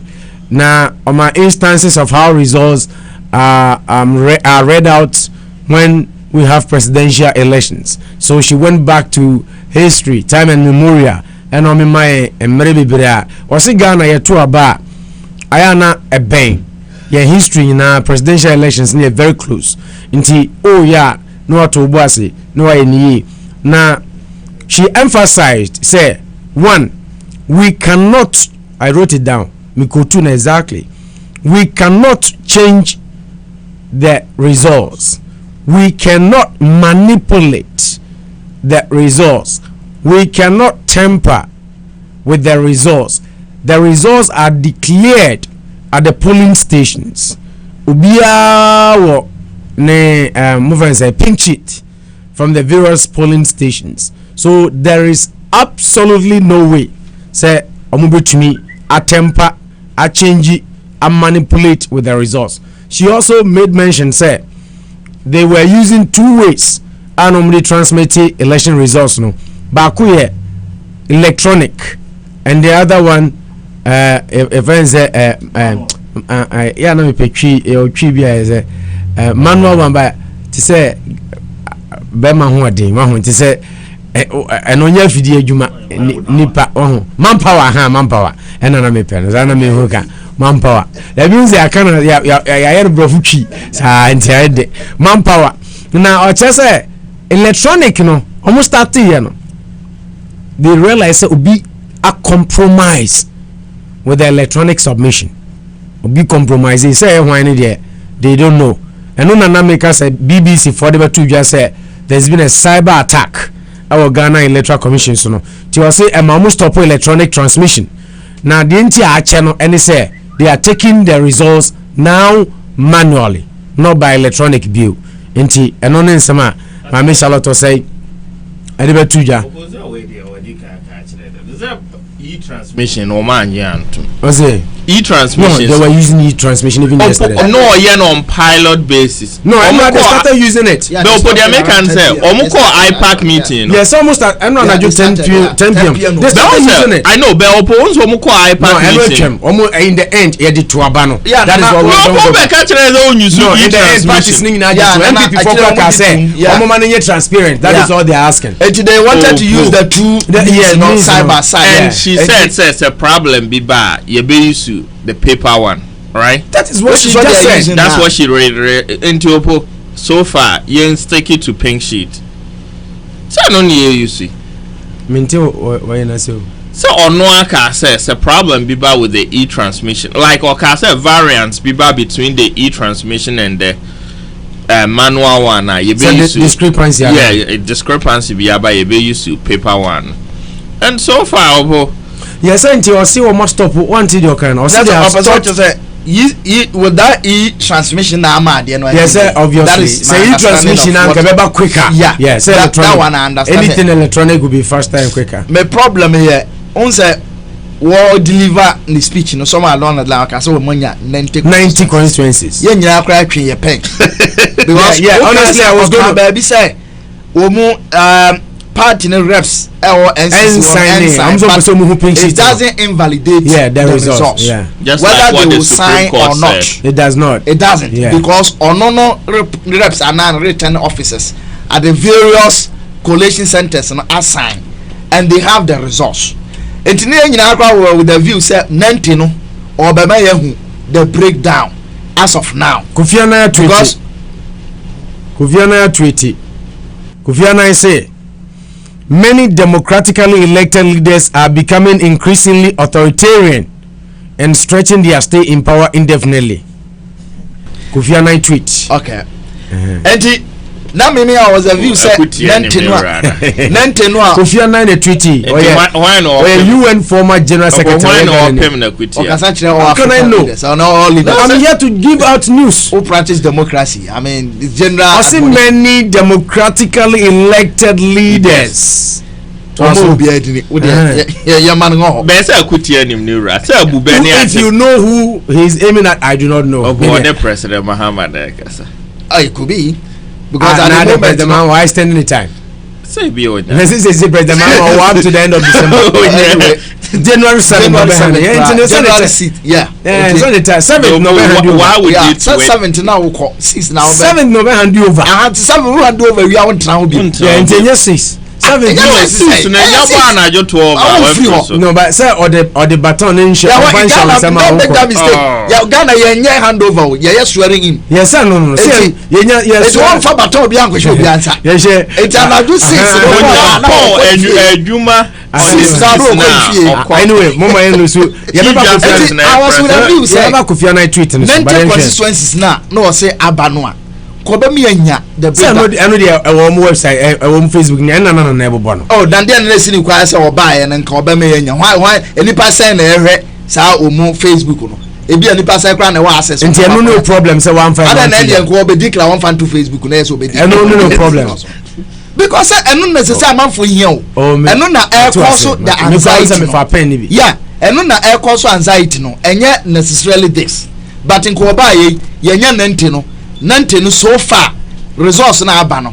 Say and now MPP. I think she was going to do that and or can be before for or call back to history. I think that she might have forgotten. Because it should be a significant aspect of the delivery. It had an as a review. But aside the when your positives be and face more kind. Oh, first and foremost, with our frustrations and the managing one year will back out. Yeah, Abekasa. Now it is tension. It reassures the people say we are still on course. Yeah, and two. Say we cannot manipulate. They cannot manipulate. They cannot tamper. They cannot change. And importantly, the results have already been declared at the polling station. The results now on we all agree say now we're appointing officers and she believes in them say they have done a very good job. So she has to wait my some flash points areas be a problem be what jama omoda so eto. Now how significant now how significant jama almost 45,000 votes. No my because of time experience in Intino now officer which for me is very significant at the moment. Calm nerves kakra because about out I'm young say results now man for na war PCTs no but or taking a time say obe making sure say no kra almost one say na tie and na e transmission so anti me go through say the mo pen but baby of follow short na want me am my 90 no so far the wo enya no because ene na man for ebehu say bia say jubilation mood so more acceptance of defeat and no nanka ebeme yahu a path bia rana no we are still in the realm of speculation which for me is not too good enough and the hono de nka we adom ma ehu sa breakdown of Nantes for me Nantes out of 275 no and ke betimi ama yehu bibi ama yehu say an electoral commission and why they waka enti say MPPO say NDC for they will get to know say bia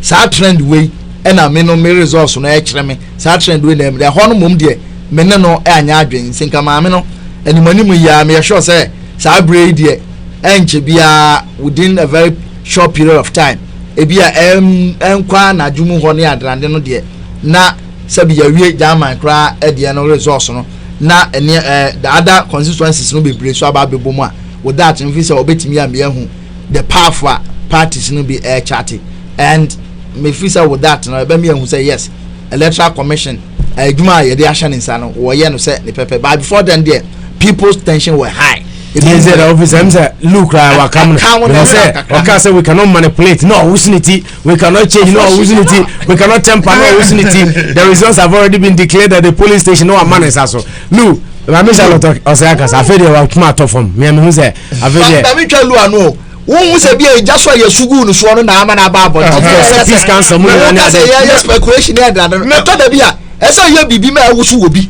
Na what me buy na SS no factor so peace council mu nyina so bufu ye no mu nyina peace council mu bufu ye no it looks like say omu bufu but omu can say omu critique unnecessary like maybe I might have used the wrong word Ghana can be call on President Mahama so ono so enfana no ntumbi because at the moment na so na don kasa that's how when the president Nana be president Nana listen I mean irrespective of the president the commander that is what I'm telling you say omano honya irrespective of say oya candidate no he has an extra responsibility to as a president to keep the country together to make sure say there's peace there's law and order in the country it is a BBC koswa esesa wo so kasa emi ehu won so position and it's very very significant you the maker kakra ne say me say yana me bisa mo say peace council for no as a park na ye nyina yes I share easy kasa no first I know the men let me make a point because I'm relating it to what the EC said it looks like say sir agreement they sign it for the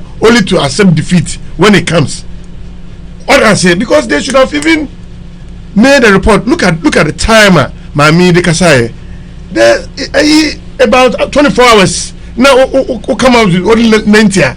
What are you talking about? You are creating tension. What I say? About 24 hours, you have been able to confirm only 90 out of 275. What are the others doing? Oh, let me tell you. Well, she came out with really good points. First of all, elections, you know, we don't manipulate figures, you know, anyway, because going through the constituency levels, you know, and go far, I see you declared at our polling station. Which yes, I'm making sure the results are there. And with this pink sheet that we're giving out to the political parties, me can say that it's just like Nana Asabe said, that is the best thing that has ever happened to Ghana politics. That is it. Because you declare the Ochikrom constituency, Ochikrom polling station. Near declare Kokobra polling station, near declare of Nosa polling station, will be a declare it will be on the pink sheet. Collectively, Yakaka will near their co a juso, I central. Tiko do or now you say, Ochikrom pink sheet a declare in your 1,000. Now, I pay 800 straight away. Mama chip one thing, Mamma Kasana was even expecting say, could be raising the issue of self voting now. Earlier said the attention has been drawn because what was silent on that. She didn't say that. That was Kofi Japasu.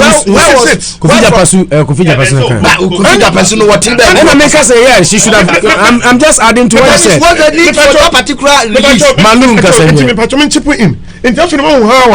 If there's going to be a direct correlation between NBC and EC, what can I say? Koku Anidahu, anybody say? There has been a lot of overvoting in places like Asante region. Or capture from and Japasu also. Japasu was the first to say. And you know the two of them they came out with those information. I said no, they were MPP for. I didn't there one wakanokre. Say emfan say ya to abey. And anka yisi babonten in favor mo. And I yisi beka say they've been overvoting. And I'm a press conference. And I'm going to go to another. Yeah, you cannot remember more this. You of course. And you don't blame this. Because you see no na. Yeah, you see now I don't know who about say.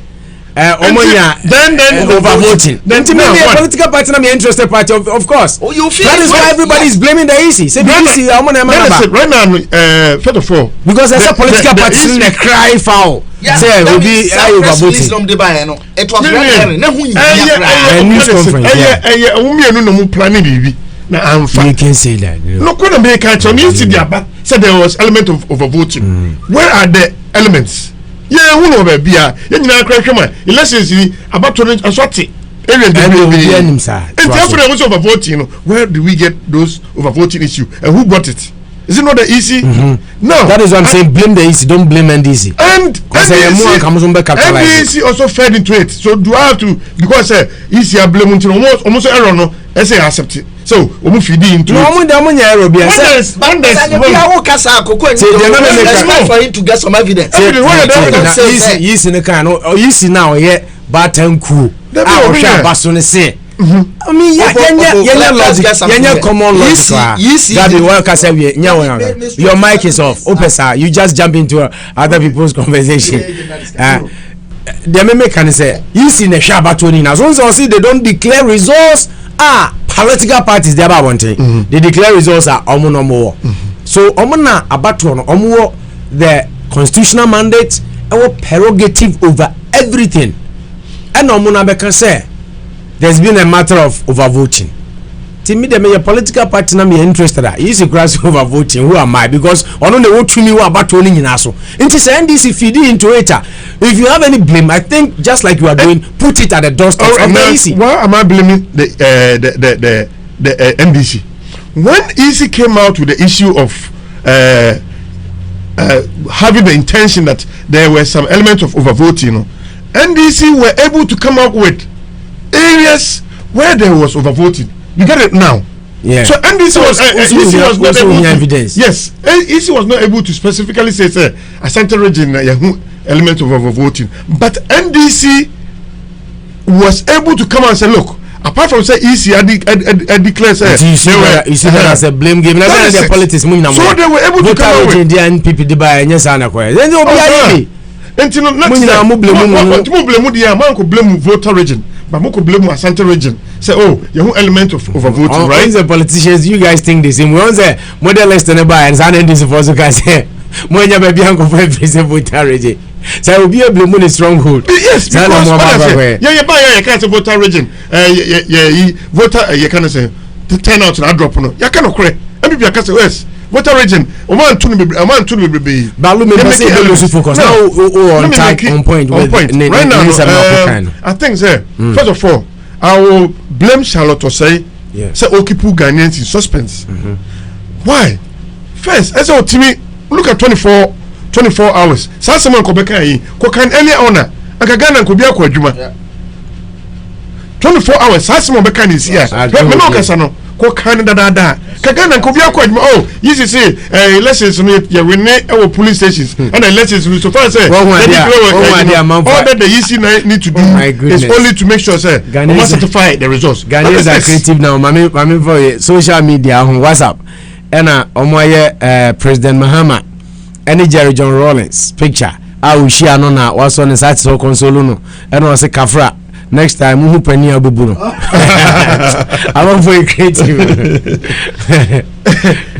And you know, make us a easy. As the woman said, a legal obligation. Say, making sure. Say, first of all, they are able to go through the processes accurately. She's not being forced to. Another one. Former the late president at Amos. And what didn't say to say because so and a president missing so I'm born not soon and no say you see Yamina Chiaoka.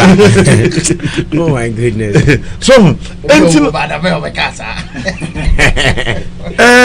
right now I can assure MP before I was ready you should say massaging numbers and now manipulating the figures are MP before Yanyano very difficult as of now. And looking at the tone in which Charlotte Osei was talking, not just say, "Who say Africa Mameno, we share the tone and then the presentation." Knowing very well, say sometimes in the crowd, no, Mr. No Okasa, oh, as a muni partner Okasa, but right now, no, press a beer and them Mameno. So you can say CNN for political looking at the picture push and this other dinner. The woman was a little bit down. The presentation was explicit. Na empona asema na waka no ni nyina edit them say ono no ntimi massage numbers. Ebiem so making sure say bibia ye accurate and sign na they atudwa. Ebiem no waka say wontimi hold on. Mzania may be fire chief of the vote that took place yesterday.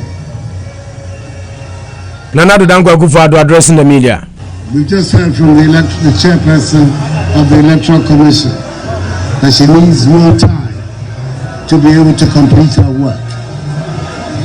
I think all of us are duty bound to support her and give her that time so that we have a pronouncement that is devoid of controversy and of difficulty. We in the MPP are quietly confident that we have won a famous and historic victory.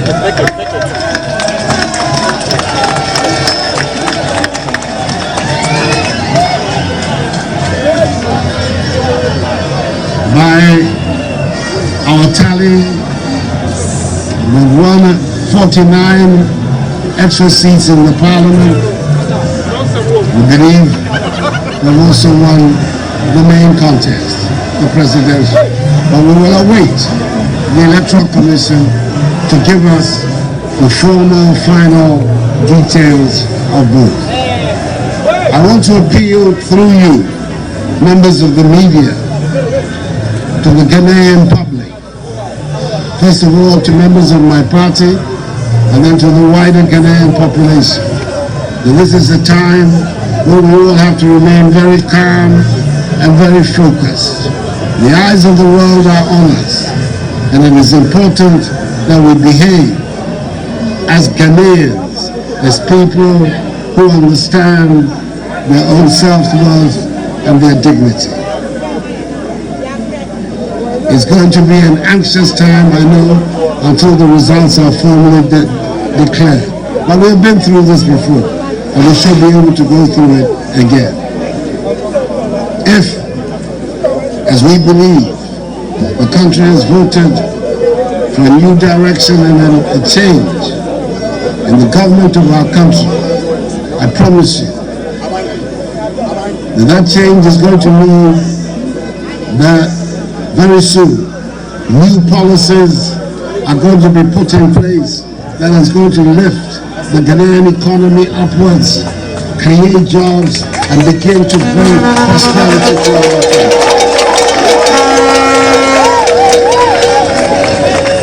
That is our main task, and it's a task that we're going to take with 100% seriousness. There's an excellent team waiting to assume control of Ghana that is going to work tirelessly to bring about prosperity and progress to our country. For that to happen, we need the support of everybody, all Ghanaians, no matter their political persuasion, wherever they come from. We have all to put our energies together to move the Ghanaian project forward. I'd like to take the opportunity to thank the majority of my competitors who have already expressed warm words of congratulations to me. I appreciate it very much. The words from Mr. Albert Greenstreet, from Nana Kolibu Ajiman Rawlings, our former First Lady, Dr. Papa Kwesi Indom, Dr. Mahama, and also Jacob Osei-Yeboah. I thank them. Thank them for their service to our country, and I know that all of them are going to be part of what we're going to do to bring progress and prosperity to the Ghanaian people.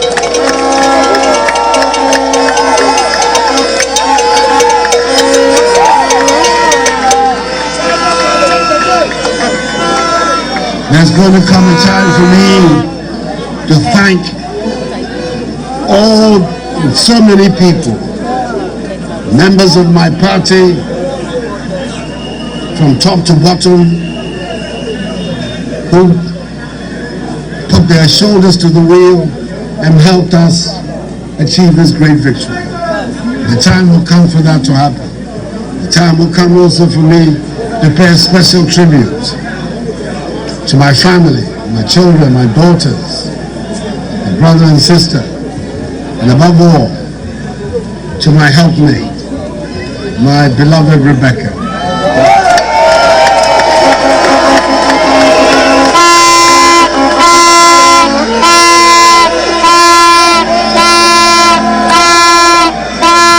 Has been such a break. And into concluding in terms of the thanks, there is a young man who has joined his destiny to mine and who has proved to be a most invaluable helpmate to me. There's nothing that I'm doing in my political career today that I do not share my thoughts and feelings with him. Got to where I am, and I have no doubt that he's an important part of the reason for the success that we obtained yesterday. And that is my running mate, Muhammadu Bawumia.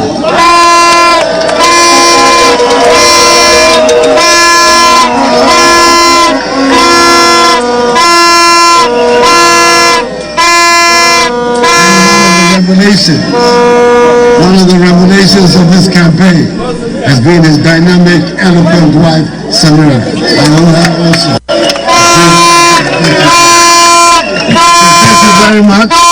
Stay calm.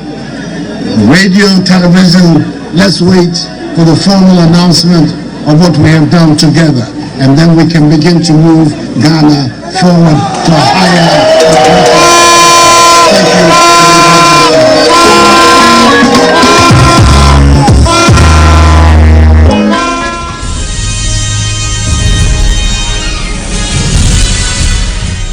Okay, I rock 102.3. Post elections, and you go to the Bremono and check na Mami Charlotte sending an electoral commission. More the results. In the meantime, young Conco say bit me Sedun Katianzwa, candidate of the NPP and also the NDC's headquarters, where Mr. Johnson Sedun Ketia has been addressing the media. We can go and take a listen to Mr. Sedun Ketia, who is still granting some interviews there. Your internal collation process, ya Fibiano, ya Betuabano, ya Wakaya Faso, Ebuabua results nano, Entino, ya the core electoral commission collation, ye Nipabia Cotrawa, no who say, Jama Yenya say, Entis electoral commission case, Jama Yenya say, Nane, Yadia Nobo Bra, Yatimi Ajinaso, any womo, Aji watching, and Nunti.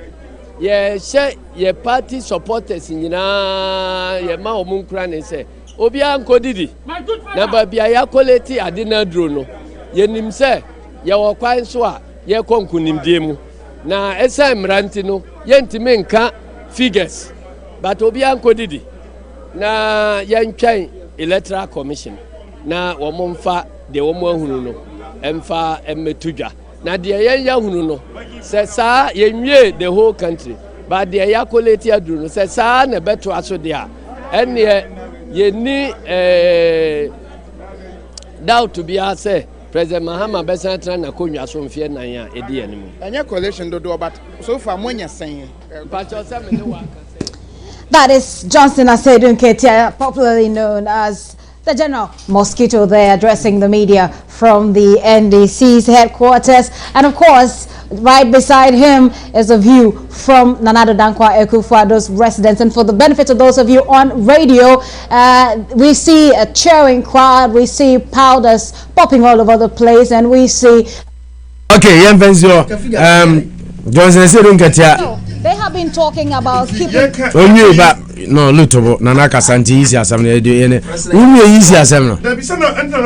Easy, it will come out quickly. Casano Marina and Noma Bay. Oh, sir, being the Namaka say, as you looking at, say the Noma Citiano, more say, Sonoma Costa, I said, don't get Casanina. What I say? I say, let's the theme, let's give EC more time.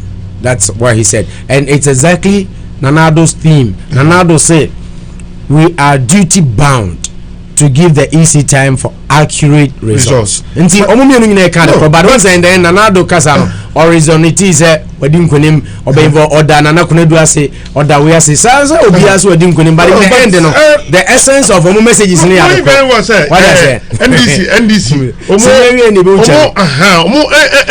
elusu no for Shedun Ketia to come out and say looking at situation no and I say election results now more collate no chese almost so these are all this statement ebosu omunkofo bi moral ma almost to me etimi yede enya nyina so bi etimi de ekoso basa and Louis politics what do you expect Shedun Ketia you can't get everything here of course at the moment no the standard contest no we consider how will Shedun Ketia will come out and give an impression say they are conceding defeat. He can't do that. But as a leader of the party, no, so he must find ways. 2012, now MPP for so more. Definitely, they had press conferences. Yes, ceasefire, one at a time. Issue was a different thing altogether. How is it? Because first of all, we realized that there were a lot of anomalies. You can't blame who has declared you winner? You are declaring yourself winner based on your result. Declare who winner based on the result. So let's wait for the EC. We are duty bound to give the EC time for accurate results. Knowing very well, based on our also information, and I say your results, your quality, you're winning. But once Obia or no, you're winning in the crown, or such show honor to the EC. Okay. Sir, they make it play with caution. What I said, knowing very well, obviously, EC is going to come out and declare MPP winners. Anyway, and you can see when Katia also. And so we can say that now one can hear and say, more try you and so results now, win intino, say the normal see kono, win intino. We are playing into the minds of our supporters. Watch news. Look, yes, yes, some said a normal see kono, and easy for. Who's a catcher say? But look at here, what are you trying to say? Not I vehemently disagree with you here. I said, look at should be very careful. You rather have to calm down. You rather have to calm down. He's a political leader. And at the moment, one also he's in declare will be a winner. Very good. Also, when you're out of 275, and I'm people. No, I'm not making it. Can I ask you this question? Why do you want to believe, say, all results now when you're not there? A correct amount. No, the own person will be only until the EC comes and says.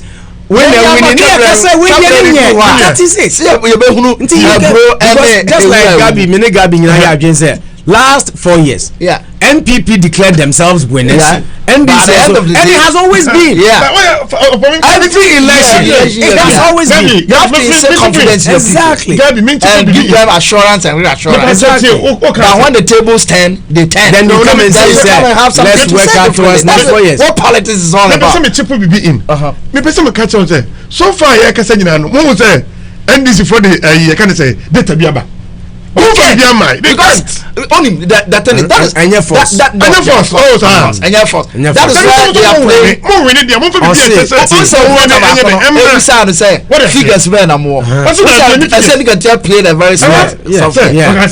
Was it Makachino say young train because they know the figure. They know that they do politics trying to once a EC Makai. Unfortunately, they will never drop the gun.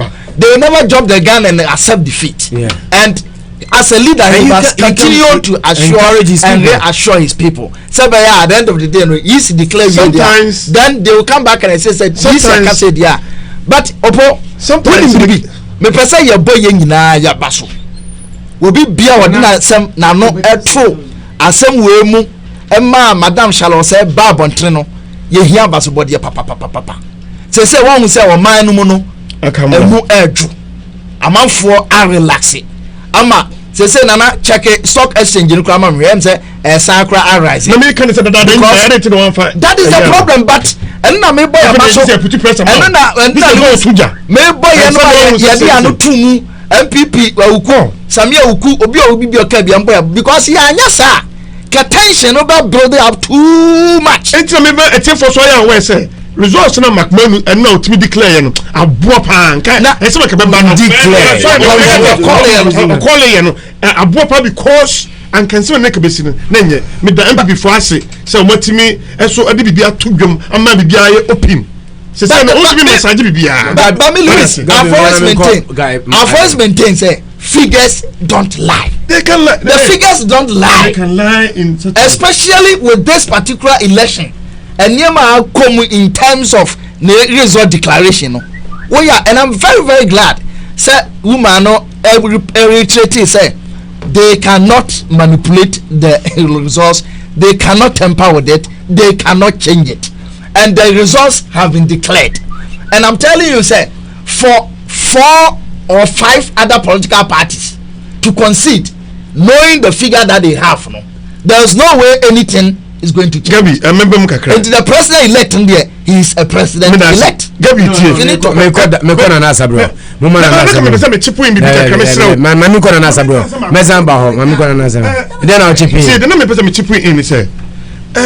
Mami ka cho mami Charlotte say betra hono no.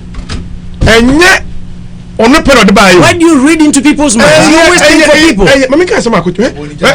One thing ya no be say amon for yawe Gambia results na Gambia EC ni be declare no and then me more information Gambia results the EC chair no of the US embassy take this from me sometimes international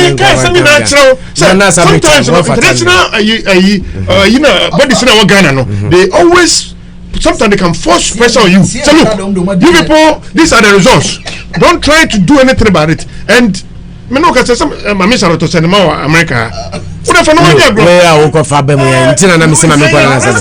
Just calm down. Why you being over me so my rest assured. Me so my rest assured. No no yanko. Mama kwa na say. Mama kwa na say. I tell this answer me but now no you can't say no credit no me before me clear na sabrika sindiwa. And no na the most important thing you win it. Microphone off.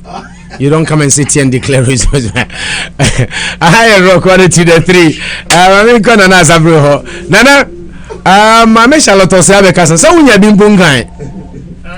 Poor, I said rock there. Nana, Mamma Facola, Mamma Facola. Nene, new results in China, be phone lines behind, but I'm not a convent to my colleagues, Nika Sabia. Never join any. Opo is me, Philip. Philip. What's up? Nothing much. I'm very much impressed about the performance of the MPP. It's a very big surprise to me. Yeah. But what I don't like about the whole thing is the fact that they went ahead and declared themselves the winner. You know, in a political game, we have a referee. The referee is the electoral commissioner. She has the right to declare the winner. So even if you have won, if you have your figures, keep it and wait for the referee to declare the winner. If your wish turns the other way, then you have every right, evidence to challenge it. But for you to go ahead to declare yourself the winner, I don't think it's democratic. This is what I want to say. And one of your panelists, that Gabi, he is praising McMenu for coming out to declare NPP the winner. What about if the other parties also say the same thing? Who is the winner now? So, in fact, in a democratic dispensation, we have the rule of law, we have the processes, we have way of doing things. So, let us wait for the referee, who is the Electoral Commission, to come and declare. Okay. But I'm very much impressed. Okay. About the performance of the NPP. Okay. Thank you. Thank you very much, Philip. Philip said I'm very much impressed. I mean, my member colleagues no so nchiro majin kakra na ya nra ne na de mo mukran kasa no pa na convent mo mukran kakra. And do between a friend na also express your happiness or frustrations or disappointment, what have you? Any your thoughts on the elections? 508-926-8746 508-926-8746 and 508-459-2673 508-459-2673. We just heard from Nana Adonai Akufo-Addo, and we also heard from Esidun Kechi, as well as the chair of the EC, Mrs. Charlotte Osei. What you interested saying? Ewo fiti enra about to isha see nyina which me edo diaba me pa chomi ma me hin kan pom ti say ya me ada mo mba choma intio me di kan adamu nyina mo ase papa mo nai na me so me nai na che me da mo ase na mo so yitimi kasa egu fama mu bia tibi na me de enye asembi na me kama Farouk FM so enko si teleport person si ase on kana ni ntu na me se ni na ewu no Philip, isi kawanu tu na weni na ewu ho. Ewi aso kanu kura, mi se ebebuwa wa ma wankasa kura no wato. Chese, why ba aku fo na de dia sebe why waje se na wu jira sebe engophobia omo. Anti anka Mr. Enka. Okay, sorry. Yeah, sorry. Me so that the American say ewi aso kanu kura ebuwa ma obi ahoto no. Ma wonya na adwen se ase onimi ya woye. Na me dara the congratulate you na America me say me nka ma obi bofu anase bia ayeyi kakra me sorry say nka me create tension but me dey say flip waba nokre wa ma dokra dey adebi e say me say me ma no be ha. Okay mami anka da se ba mo me nti play yenyi politics of it na yenyi odo nanado so owini abonze President Mahama be friend no congratulate no sanete board Jose Mourinho say Chelsea share omo nan wo free boy abaso even though na enye ne de ndro bendai anti sanete mame go line so na obetumi afre na so do adwenche o frustration and o happiness o excitement e dey aba e bia na oyelu na so anya results and see what them na o do adwenche aba mame mfa Elder Sifi Nyako of Prudential all the way New York na onfane de emra owi ana me ofa akwasi jo ato aso Elder Pomti say Eradi adum bibi aboko na monso Eradi adum so nam New York kra still uti rock. I'm telling you because I couldn't sleep the whole last night. I just want to make a comment about the last person Okasa, you know. For instance, Mohammed Ali, any judge, Joe Frazier, whoever are in the ring. Yeah. The Mohammed bought the other person not tough for more. You don't need a referee to say you said the person on the suffering. Everybody comes to know, say, if you find out that one we are with sorry. But I said referee stop fighting. The referee never stop fight, but I'm not that from everybody around the ring, you know, can determine say that guy cannot come on his feet again. It's true, say referee will declare there, but the fact say what we are not going to, you are not going to. We declare when declare you are not going to. Okay. That's just my okay. mind. Yeah, that's if he Sifi Nyako nam New York was upu my monitor musa me of akwasijo of ayanko of automenka ya mo fa se bitinka pa na yanko mo fa se sia me ne ukete ma me share to say so I keep big tension in Ghana say you name no and the person brave no I say we play Ghana as issue Ghana intelligent Ghana should be more yagri mo dono we play wama wo bia ye confused to say who busa wo questions e wa dream na wa we you ho ano who busa question e wa dream na wa we you ho ano ma me na me yagri mo ye saka na opo mi de me woni say the new kasasia woni jo mama kasasia ya say aba kuku ka kwa wa shem e mo ndi me kan say ma me shall to say hwe ni ye Ghana fwa kasapa na ni sobre se wa hwe ye no critication bia na bibiti gase gum e wo Ghana wa Ghana fo eni wo bika na me ya make say so what me kan me kan tell me say so my tension am say basa bia si Ghana o me number 1 target ye mu bia ni mu ko basa bia o ya so gbe e ma Ghana no ya magana asese say no that green man the brain you say one question no ya no you say one question no ya so ba mi e tie no person what Ghana for share grade agree it won say pa na Ghana for the agree. Okay.